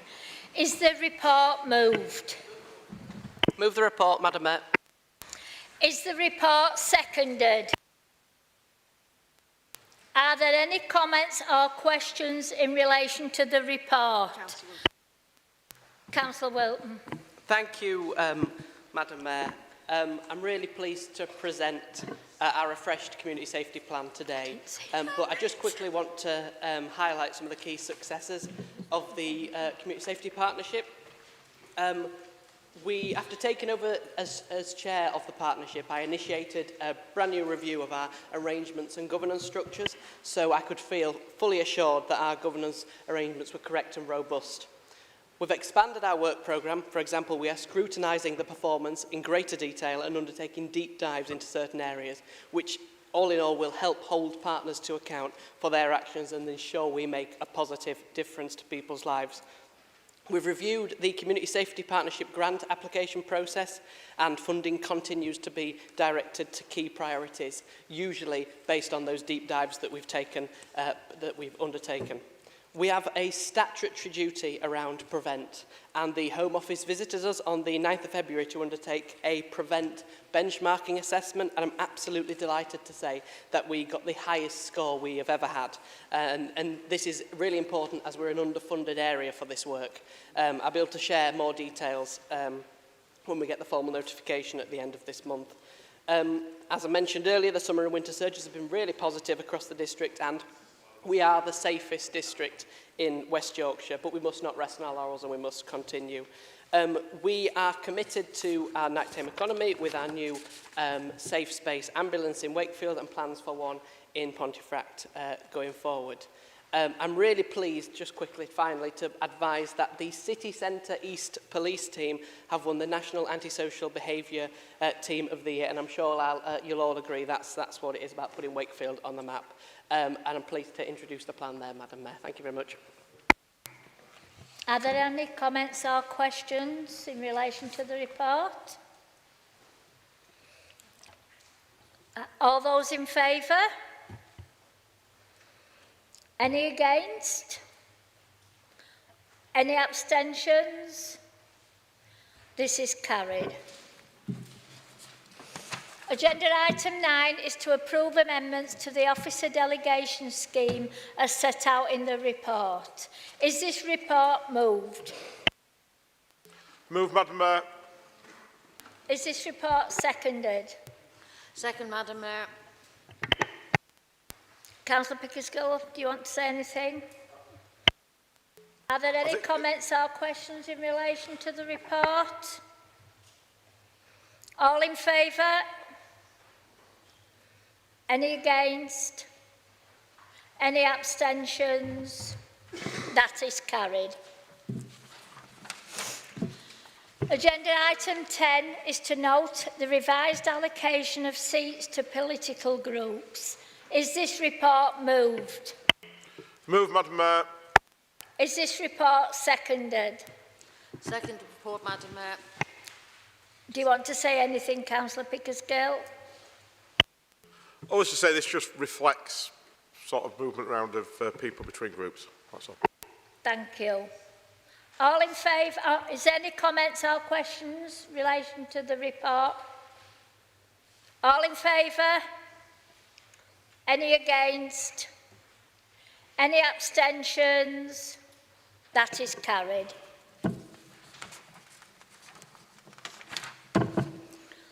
We will now take the supplementary agenda item, which is to note the decision of the Standards Hearing Subcommittee held on the 29th of January 2026. Is the report moved?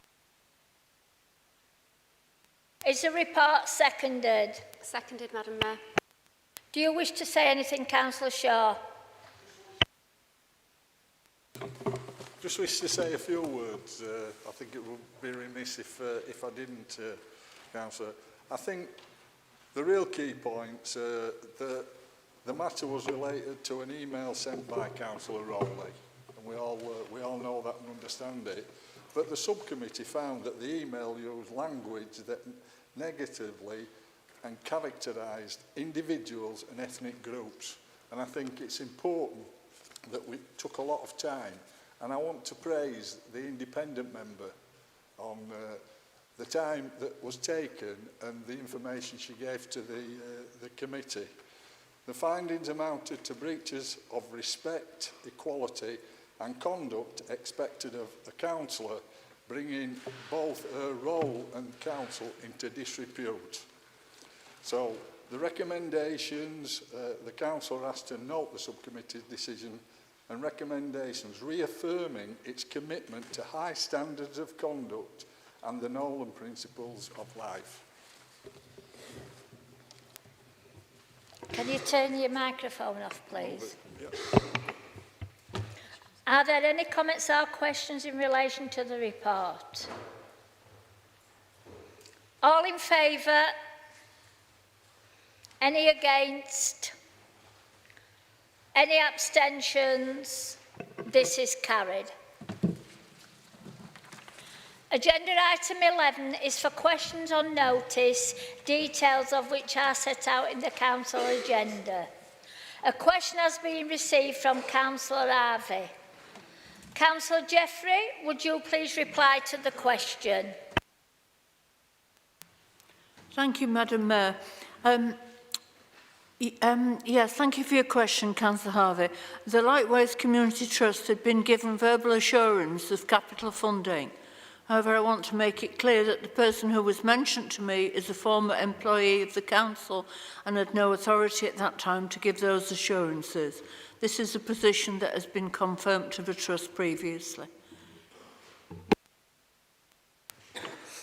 Council procedure rules entitle the questioner to one supplementary question, but it must arise directly out of the original question posed or the reply given.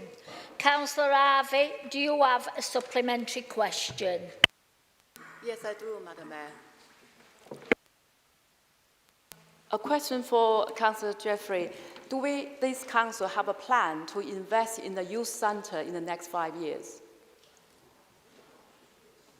That doesn't arise from the question it does, or the because answer. Then we should be able to convert this Lightway for youth centre because it's near to the bus station, it's one of the good locations, and plus it should not need it to do the charity transfer while this centre has been now used for Labour campaign activities.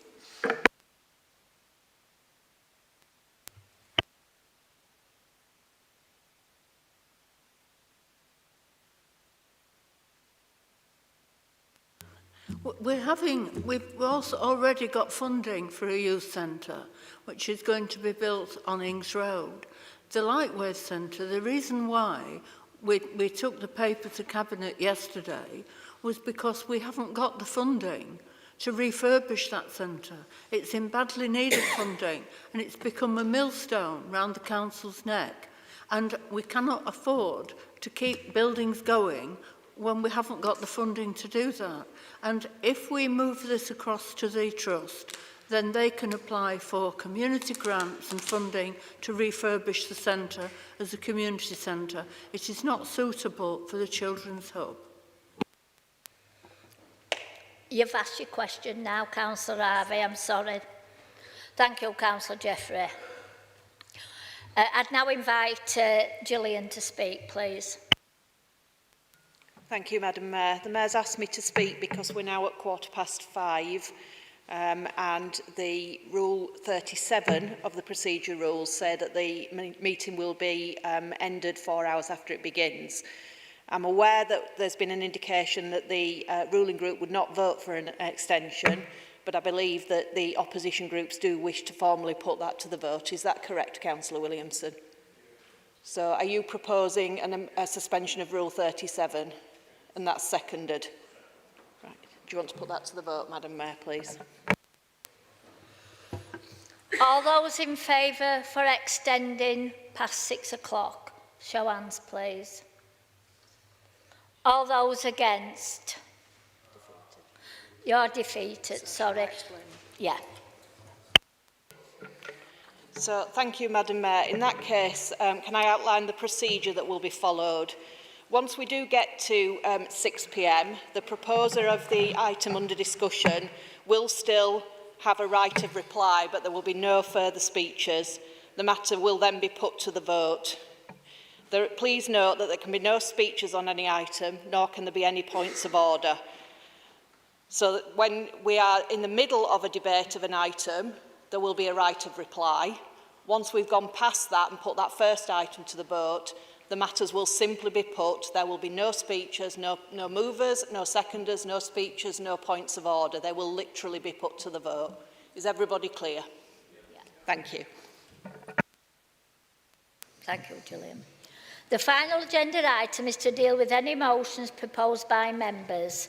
There are 5 motions on the agenda to be debated here today. Can I please remind members that no speeches... Can I just... I didn't quite get... Can I just clear this up? Are we suggesting that we've got some resolutions to move today, and I'm mindful of the time, but what we're also suggesting is that they will be moved and seconded and then put to the vote. There'll be no debate on any of these resolutions. Because if that's the case, then we may as well go home and watch Pointless.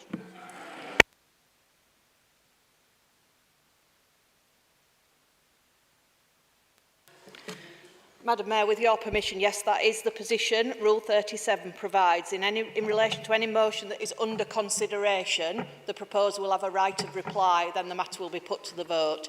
Motions which have not yet been put forward will simply be put to the vote. There will simply be a show of hands to say it's been moved, a show of hands to say it's been seconded, and then the matter will not be debated, it will be put straight to the vote. Can I please remind members that no speeches, including the moving and seconding of the motion, may exceed 5 minutes. Please can we keep speeches on track and not cover ground already debated in order to deal with each motion efficiently, ensuring that proper debate and discussion can take place. We will take motion 1. Sorry, Madam Mayor, on a point of information or clarification, certainly it was our intention that we'd probably seek a recorded vote in relation to motion 4. So would a recorded vote still apply if it's in this sort of guillotine process? Okay, thank you. Just want that clarified. No. We will take motion 1. This motion was moved and seconded by Councillor Williamson and Councillor Roberts, respectively, at our meeting on 28th of January. Both reserved their right to speak at the March meeting. Councillor Williamson, could you please explain your motion? I'll just be very brief. It's clear that things don't work as well as they should in this council in terms of meaningful democratic debate. So we've just put a few proposals forward, an item for opposition business. You guys might find yourself need that after May. So I think that's worth considering. It's about giving elected members the right to speak at cabinet meetings on particular issues that affect them or the ward. And then there's a few things in about tidying the rules up, about meeting more, whether we have a longer meeting and stuff. But there's 5 motions. I'm just going to leave it there.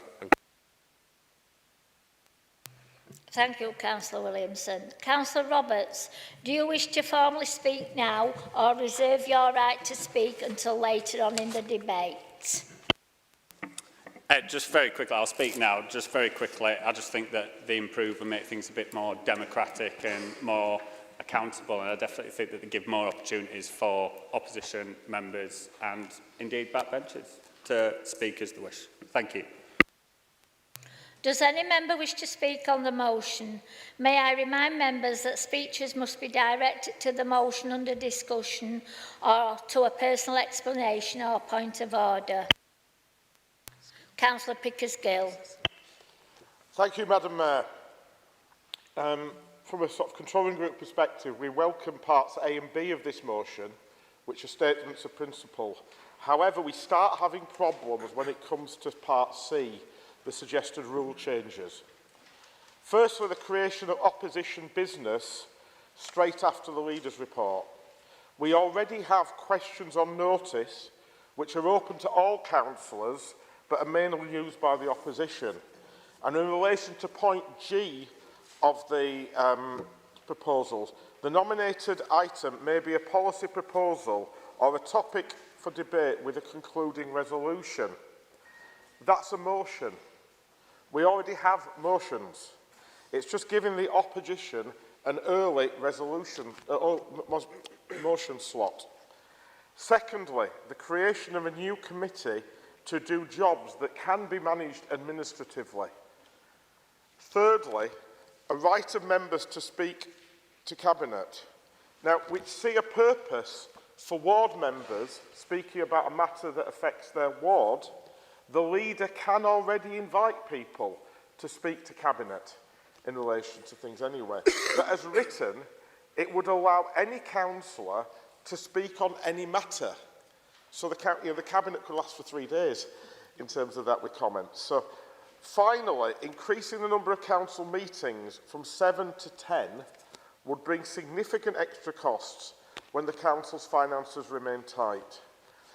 They would perhaps have been best brought forward as several separate proposals rather than a complete package. There are things we can support, but there are other things that we cannot, so therefore we will be voting against. Councillor Salim. Yeah, I rise to speak in support of this motion because it goes against the core of what local democracy should be about: transparency, accountability and ability for councillors to raise concerns without fear of being sidelined or silenced. And that's why today I'm announcing I resign my Labour whip, I've resigned my membership earlier today, because there seems to be a constant habit that this council seems to want to cut off debates that are for the residents of Wakefield district, and it's become clear to me that I can no longer remain in a political group where concerns are brushed aside, where scrutiny is discouraged and where internal dynamics take precedence over fairness. Over the past year, I have raised legitimate issues about governance, conflict of interest, safeguarding and public spending. Too often, these concerns were minimised or ignored.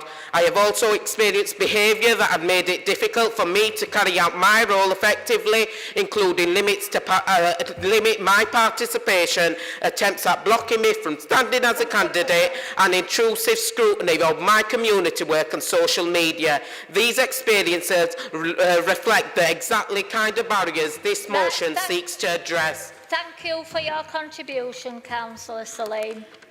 Councillor Harvey. Excuse me, can you take that person out, please? Go, take him out. Thank you. Sorry about that, Councillor Harvey. Thank you, Madam Mayor. I rise to support this motion. For too long, this council chamber has felt less like a place of democratic debate and more like a fortress of procedural avoidance. I politically wanted to welcome the proposal for opposition business. It is high time that the voice of those not in the ruling executive are given a formal protected space to raise the issues that matter to our residents. And the resignation of my fellow councillor proved my point.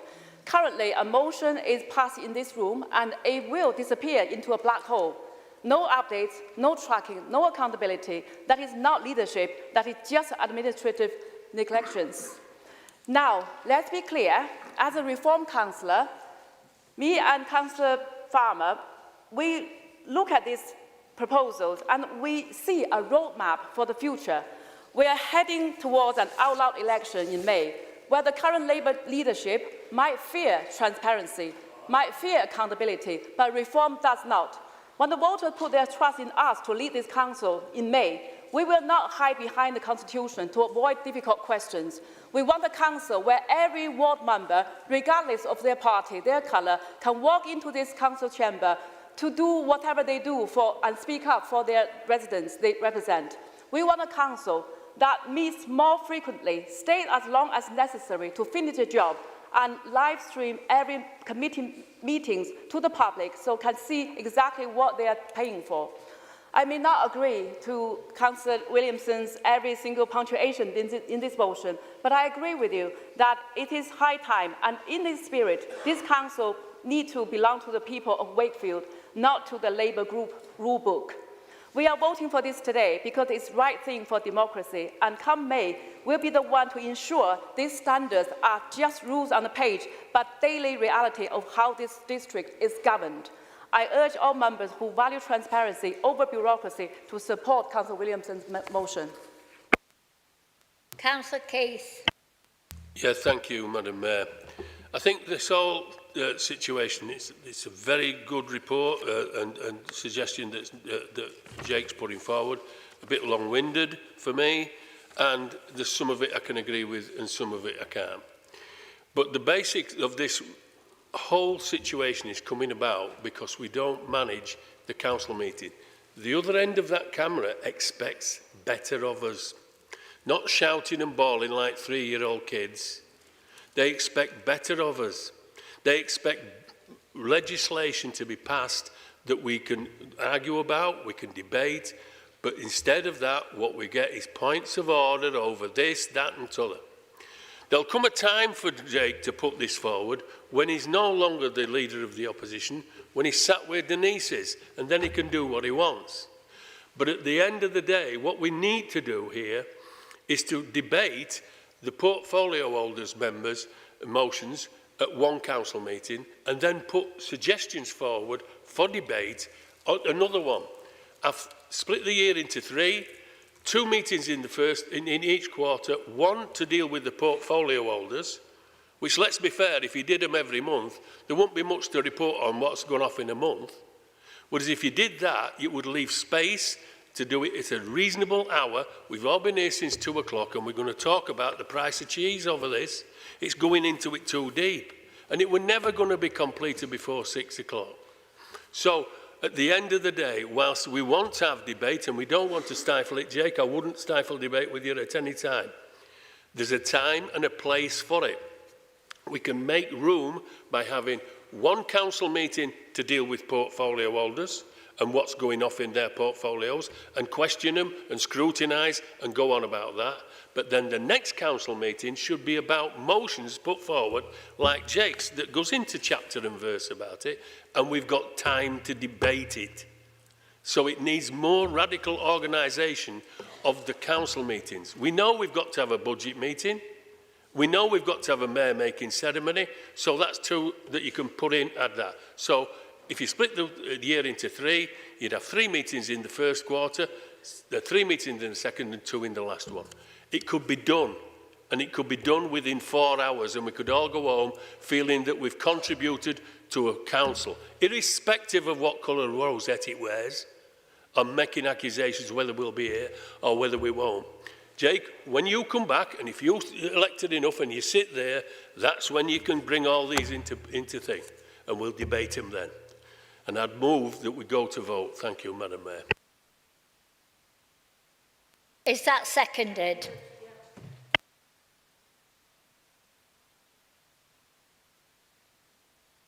Your point of order, Councillor Farmer. We had council meetings some time ago when it was stipulated this would never ever happen again, move to vote. And now they've done it again. It's completely against... That's not a point of order. But it is a point of order because we were told by... No, it isn't. What? Gillian says it is not a point of order. It's just... It's... We're going straight to the vote. Please show all those in favour of the motion. In favour of the motion. All those in favour of the motion. All those against the motion. Any abstentions? That is defeated. We will now take motion 2. Councillor Harvey, would you please move your motion to council? Thank you, Madam Mayor. Madam Mayor and fellow councillors, I want to focus on one single word today. consistency. That is consistency. Because right now, this council is suffering from a massive credibility gap. In 2019, the Chamber rushed to declare a climate emergency. They set targets for 2030 and 2038 decarbonisation that were grand, ambitious, and frankly, completely detached from the economic reality our residents facing in 2026. As Reform UK Richard Tice MP has rightly said, the net zero obsession is a bonfire of common sense. It is driving up energy bills for the ordinary residents and killing off industrial competitive edge. Here in Wakefield, we are seeing that net zero madness play out in our time. Look at the Riding Shopping Centre. The council tells us we are in emergency, climate emergency. They ask residents to decarbonise their footprint, their lives, and buy expensive heat pumps and ditch their cars. Yet, this same council is preparing to take a demolition ball to a massive usable structure in the heart of our city centre. How can you sit there and talk about sustainability while you plan to create thousands of tons of demolition waste? How many millions of tons of embodied carbon are you about to release by flattening the ridings, only to replace it with new builds that carry on even higher carbon cost? It is a total contradiction. It is greenwashing on a grand scale. If you were serious about environment, you would be looking at retrofitting and repurposing, not the lazy, expensive option of knock it down and start again. But, Madam Mayor, this isn't just about carbon, it's about cash. Where the Council pours money into climate summits and carbon literacy toolkits, we have a £78 million of budget gap looming over us in the next 5 years. We are raising council tax and adult social care pricing by the maximum of 4.99% year on year. Every penny spent on this net zero virtual signalling is a penny taken away from adult social care for our elderly who are struggling in drafty rooms, from fixing our potholes, which residents tell me are at crisis level, from supporting local businesses who are being hammered by high energy costs. Our industrial heritage in Wakefield was built on cheap and reliable energy.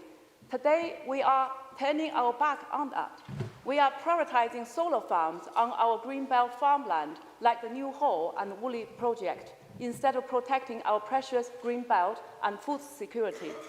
We are dithering to defend a lunatic appeal for a battery energy storage site built in our historical village next to 3,000 newly built homes. Madam Mayor, this motion calls for a reality check. We are calling for a SAS squad approach, like the one Richard Tice MP has deployed to audit every single penny of climate-related spending in the local council. We need to identify where resources can be redirected towards local transport, flood resistance, and economic regeneration. If we want the public to trust us, we have to stop hypocrisy. Will you stop we shouting can't tell across? a family... She gets 5 minutes like everybody else gets. We cannot tell a family in Castleford, or Normanton, or Southampton, or Nottingham, or even where you represent, Councillor Sharp, in Runthorpe, to tighten their belts for the sake of the planet. Well, we spend millions of pounds of their money on vanity demolition projects in the city centre. It is time to be honest, Madam Mayor. The 2019 declaration is a relic of a different era. The economic landscape has changed. It's time to put Wakefield workers and Wakefield taxpayers first, ahead of the net zero dogma. I move this motion. Thank you, Madam Mayor. Thank you, Councillor Harvey. Is the motion seconded? Thank you, Councillor Farmer. Do you wish to formally speak now or reserve your right to speak until later in the debate? I'll formally speak now. There's nothing more than I can add to that. I think it's a tremendous speech and a tremendous motion, so I ask you to support the motion. Thank you, Madam Mayor. Does any member wish to speak on the motion? May I remind members that speeches must be directed to the motion under discussion or to a personal explanation or point of order. Councillor Ayoub. Thank you, Madam Mayor. Nobody could disagree. We are continually reviewing our policy framework. That's what we do, including the district plan, which was published last September. Tackling climate change is not at odds with the practical investments Councillor Harvey has suggested. In fact, the Council is already doing those things, including improving our green spaces through our £4 million big parks and play projects, improving recycling rates in line with simpler recycling regulations, and improving local transport with our transport strategy to be published late this year. We're also doing a huge amount to improve our local economy, including through our £1 million High Street Investment Fund, work to make our streets safer by funding more police and enforcement officers, and planning for a future skills through our Wakefield Futures Commission work. Point of order. What's the ruling on speeches and how should they relate to the motion itself? Speeches should relate to the motion, Councillor Ahmed. Can we keep it, please? Okay. Councillor Harvey talks about financial responsibility but voted against our budget on the 2nd of March whilst not putting any credible alternative forward. Whilst this motion has some reasonable elements to it, on the face of it, it willfully misrepresents the Council's priorities and ignores much of the work we're doing to improve our environment. Madam Mayor, Reform want to take us back to the Victorian times, and it's no surprise really that they've brought this motion forward.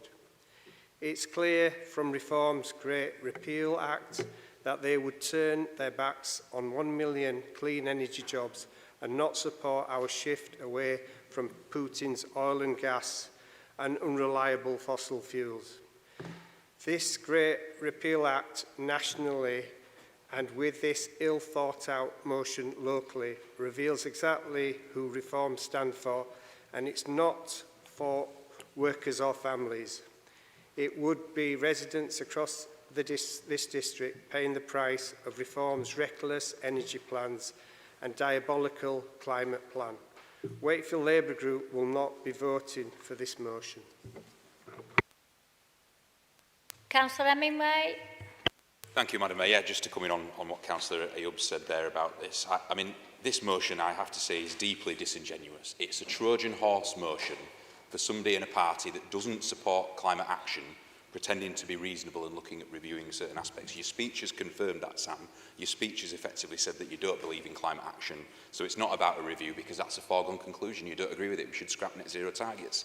In fact, the leaflets that your party is putting out have confirmed that around this district, saying scrap mad net zero targets. 98% of scientists say that climate change is real, it's man-made, it's caused, that we need to do something about it. And this council is taking a very balanced and reasonable approach to reduce our emissions, to save money for the taxpayer, to make sure that we're investing in the green future and the green economy. Some of the things you mentioned in your speech aren't even within the council's gift. You talked about planning decisions by private speculators coming for solar farms. The council has to act within planning policy. It's a bipartisan committee at planning that makes those decisions. It's not council policy to put solar farms on greenbelt land around the district. So from what you're saying, I have to say that I think you've got this completely wrong. You're trying to basically suggest that we should just review climate action when really what you've said, the leaflets you're putting out and everything else Reform are doing shows that you want to scrap climate action and go against the science on this. And on this side of the chamber, we'll never be that reckless with our local environment and people's health. Councillor Williamson. I'm just going to talk about one slight issue I've got with this motion, and that's because you talk about energy security and the cost of bills and stuff for residents. Now, we have a thing called marginal pricing, which means all energy is pegged to the highest cost, the highest wholesale cost of energy, which happens to be gas and oil. So for me, the responsible thing to do to drive down bills is to get rid of marginal pricing and allow people's bills to be charged at the cheaper renewable rate. So for that reason, I can't support this motion. Councillor Wallace. Thank you, Madam Mayor. Yeah. In 2019, when I was up for election, it was anybody but Conservative or Labour, and we had to work hard to get elected. In my manifesto that year, I put in a section about climate change because I felt so deeply about it. And when I was knocking on doors, I was getting a bit of, we'll support you or we're not, but that climate change was absolutely supported. So if anybody thinks that they can go to the polls and say, look, we're spending this money on climate change and suggest that it's a waste, is not going to get votes. Because what the public realise is that this is an issue what we should be tackling, that we all should be working in order to prevent. And Wakefield Council, in that annual council meeting in 2019, and I was sat there, I remember that meeting well, because I thought it was great that we declared a climate emergency, and I spoke on that resolution, which was carried, I think it was carried by all, and it was an annual meeting, was that. And since then, I've been pleased with the way Wakefield Council have dealt with this issue. I was chair for a while until it was split and disbanded, but it wasn't disbanded, it was split, the Climate Change Scrutiny Committee. And what came back to us was clearly that this council is doing the right thing, and so it has to do. When national governments are working to valid interests and not tackling the issue, it's good that councils throughout the world, and Wakefield is one of the leading ones, is taking up this issue. I'm just very disappointed with this resolution. I must say, you're right about the demolition of buildings. You're quite right with that. We need to make sure that buildings stay around and be demolished because they do cause damage to the environment. But overall, we're doing the right thing, and I'm proud that we're doing the right thing for the people, for the future of our district.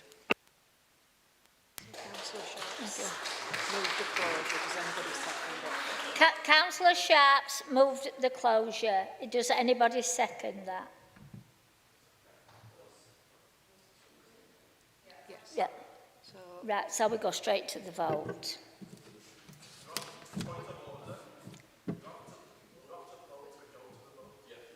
Right, sorry. Right. Are we all happy to go straight to the vote? All those in favour of going straight to the vote as proposed by Councillor Sharp? Those against it? Any abstentions?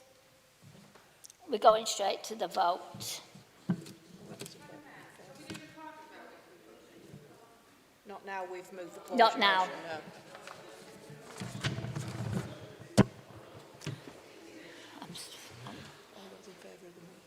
All those in favour of the motion, please show. In favour of the motion. All those against the motion, please show. Any abstentions to the motion? The motion is defeated. Thank you.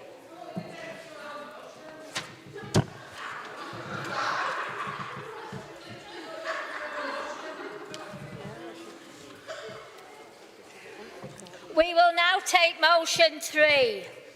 Councillor Roberts, would you please move your motion to the council? Yeah, thank you.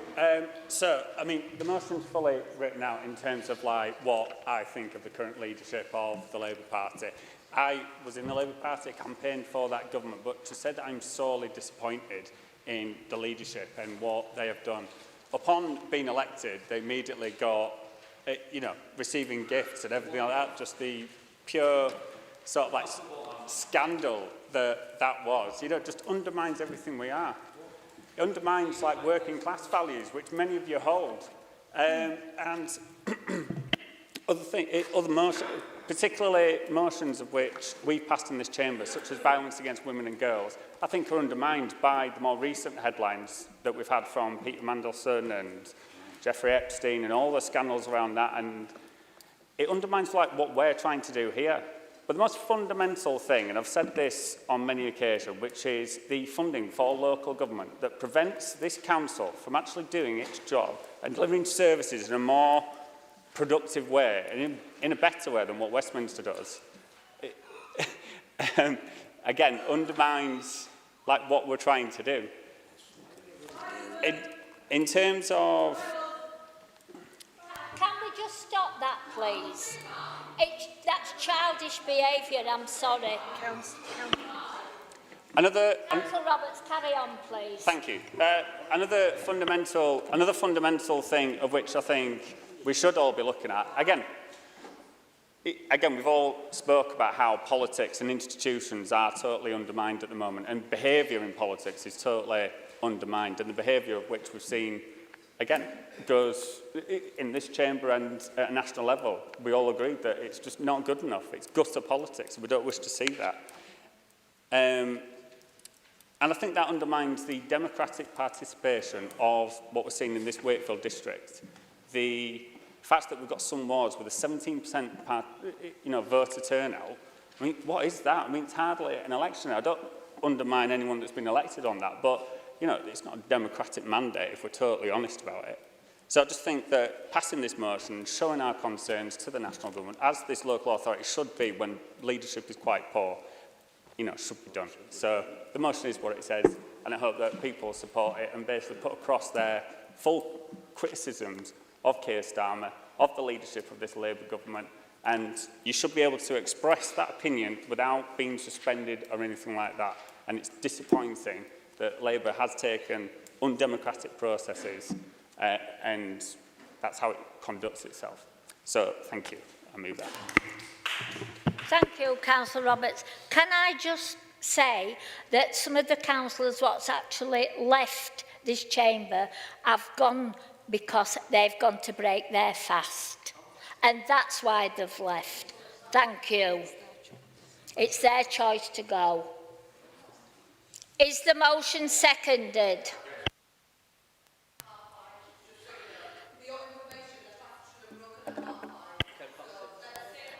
That's why they've gone. Okay.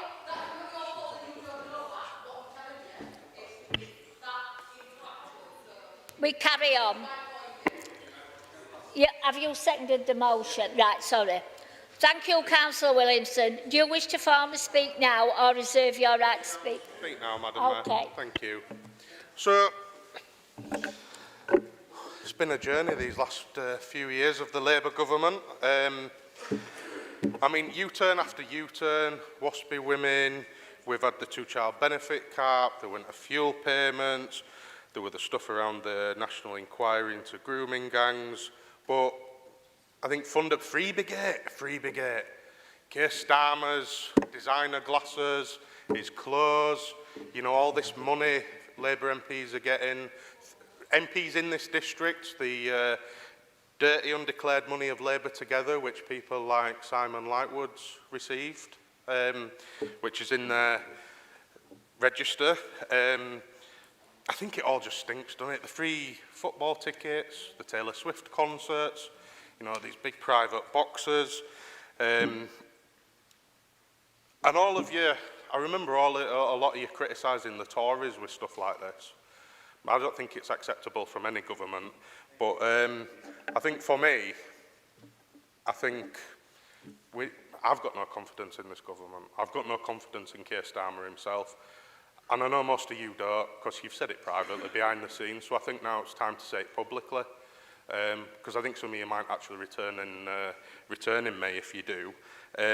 But I just want to come back onto the points about violence against women and girls, because a lot of cabinet members, ex-cabinet members and councillors have been jumping up and down about violence against women and girls and trying to highlight it. And you've got a Prime Minister, right, that put a person with known connections to the convicted offender, Jeffrey Epstein, as ambassador to the US. And there's links, and there's not just him. You've got your your health secretary, Wes Streeting, again, very chummy with, Mandelson and stuff, and it just all stinks. So I think now is the time to say we've got no confidence in this government, we've got no confidence in the Prime Minister, they're not delivering on what they said, there is no change, and we want a general election now. Thank you.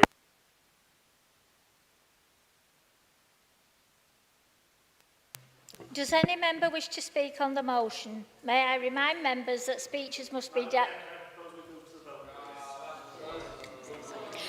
Is that seconded? Seconded. Show of hands if you all want to move straight to the votes. Yeah, can we call a recorded vote, Madam Mayor? We've just closed the debate. We've just closed the debate, so it can't... Same point. Those against... Recorded vote, Madam Mayor? No. What do you mean, no? What do you mean, no recorded vote?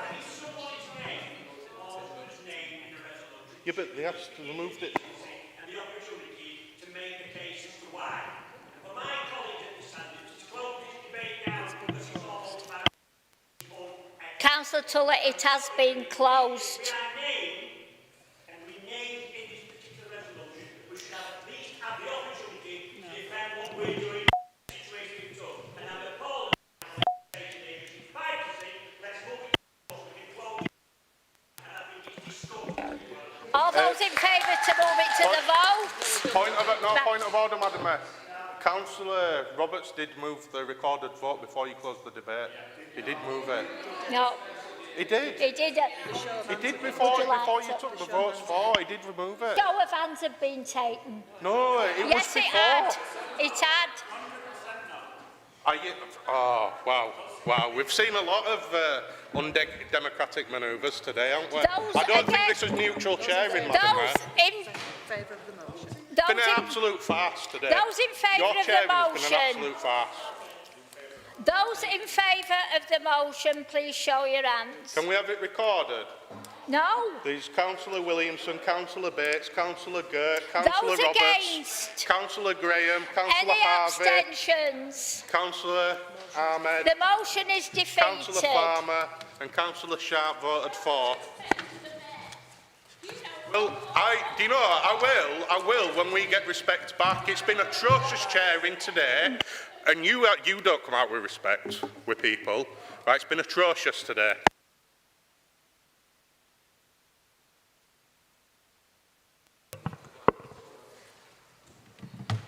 Right, have we finished? Right, thank you. That concludes today's proceedings. Oh, no, sorry. Have we still got time? Yeah, we have. We've still got 7 minutes. I didn't realise that, sorry. I haven't got a watch on me. Yeah, I haven't got a watch on me. It's at home. Motion for.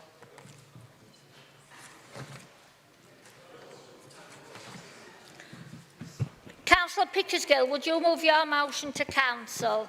Thank you, Madam Mayor. I'll try to be brief. I have to confess a slightly unfashionable admiration for Gordon Brown. I certainly agree with everything he did, such as PFI, but what he did as both Chancellor and Prime Minister was an absolute commitment to reducing poverty both for children and pensioners, and both groups are much better off in 2010 than they've been in 1997. Then came austerity, child of both the Liberals and the Conservatives, and one of the worst features of that was the two-child benefit cap. We'll recall the debate at the time, women being challenged as to whether their third child was the product of rape. Families in receipt of universal credit, many of them working families, have faced poverty where they've had more than 2 children. And as noted in the motion, almost 10,000 children in the district, plus their siblings, will be better off from next month, as well as the school uniform vouchers that we're funding through the District Investment Fund. As to actions, we're transferring to the Crisis and Resilience Fund, which has a lot of things to support people. I'd see it as a war on loan sharks, to be honest. I think we need to make sure everybody knows about crisis payments under that. And finally, we do need to monitor the uptake of school uniform vouchers and consider whether such payments could be made either to families in need or to families as a whole next year. Thank you. I move. Thank you, Councillor Pickersgill. Is the motion second? Second the motion, Madam Mayor. Thank you, Councillor Mitchell. Do you wish to formally speak now or reserve your right to speak until later on in the debate? Thank you, Madam Mayor. I'm conscious there's only a few minutes left, so I'll just do it now, very quickly. It's something that means quite a lot to me, children living in poverty. Not that I did, or indeed not that my child did, but I did wonder about how I would manage if certain things hadn't been the case. Just people don't know, I arrived here 38 years ago with a 2-year-old, me and a 2-year-old. I had a friend who lived in Wakefield. I do come from Ireland. At that time, the recession was at its height. I was about to lose my job, and I wanted to get the hell out of there and not live on benefits. So I arrived here. I ended up anyway, had a private house, privately rented house, found a childminder, and I wouldn't say it was easy, but it certainly wasn't difficult, and it was certainly doable, and it didn't take long before everything settled in very well. And that was fine, then life moved on, and the rest is basically, as I say, is history. I couldn't do it now. Nobody could do it now. You can't get childcare and a rented house on one income. It's just not possible. And things like that have made the chances of being in poverty much more likely than they used to or than they should do. So my hope is that while we both deal with the effects of poverty, such as providing more money for people to survive, find better ways of dealing with the cause of poverty. And two of the worst are definitely, one is the cost of housing, which is just absurd, and the cost of childcare. And I think I shall leave it there because it's getting very late. Thank you, Councillor Mitchell. Does any member wish to speak on the... Councillor Collins. Sorry? Is that seconded? By 5. I need 5. And if it guillotines, it won't be happening. Yeah, thank you. Does any member wish to speak on the motion? May I remind members that speeches must be directed to the motion under discussion or to a personal explanation or point of order. Councillor... Is that seconded? Shame Are on we you. all right? Absolute shame on you. Shame. Shame on you. All honestly. those in favour of moving to the vote? Shame. Yeah, absolute All those disgrace. against? Sorry. Any abstentions? Absolute shame. Shame on you. All those in favour of the motion? All those against the motion? Any abstentions? The motion's carried. 2 minutes left for motion 5. We've 2 minutes left for motion 5. Councillor Hemingway, could you please move your motion to council?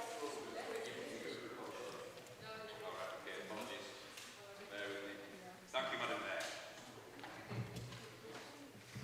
I'm bringing this motion to council today to seek to... Somebody got the mic on? Yeah. I'm bringing this motion to council today to seek to...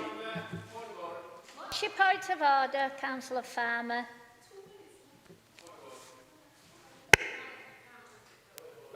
Just call a draw. There's absolutely no point in this anymore. It's ridiculous. Not a point It's of absolutely order. It's scandalous. What's going on? That is not a point of order. Thank you, Madam Mayor. In the interests of speeding this on, I will move my motion to the vote. This is about making sure that we send a clear statement as a council. This is about making sure we send a clear statement as a council that we are opposed to the practice of fracking within this district, and that national voices, particularly in parties like Reform, that are calling for this dirty hydraulic fracturing to take place across the country, are not accepted, and this council's position is unequivocal. We are opposed to fracking, we are opposed to the digging up of our countryside, the pollution of our watercourses and damage to people's health. I move this motion. Is that seconded? What's your point of order, Councillor Harvey? I'm sure that you are not adhere to the proper constitution now. This is only about 20 seconds left, and there's not even time for a seconder to actually to move to support the motion. There is actually no debate, not whatsoever. Why do you just That's not a point just of order. cancel it? That's it. There's no point to do it. Can we have a seconder?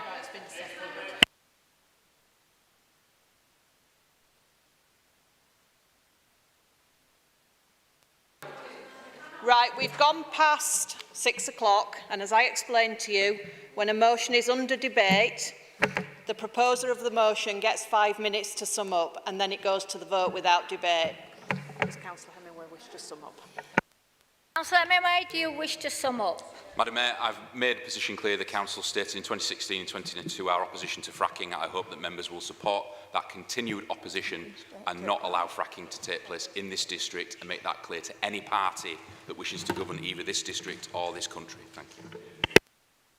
Thank you. All those in favour of the motion?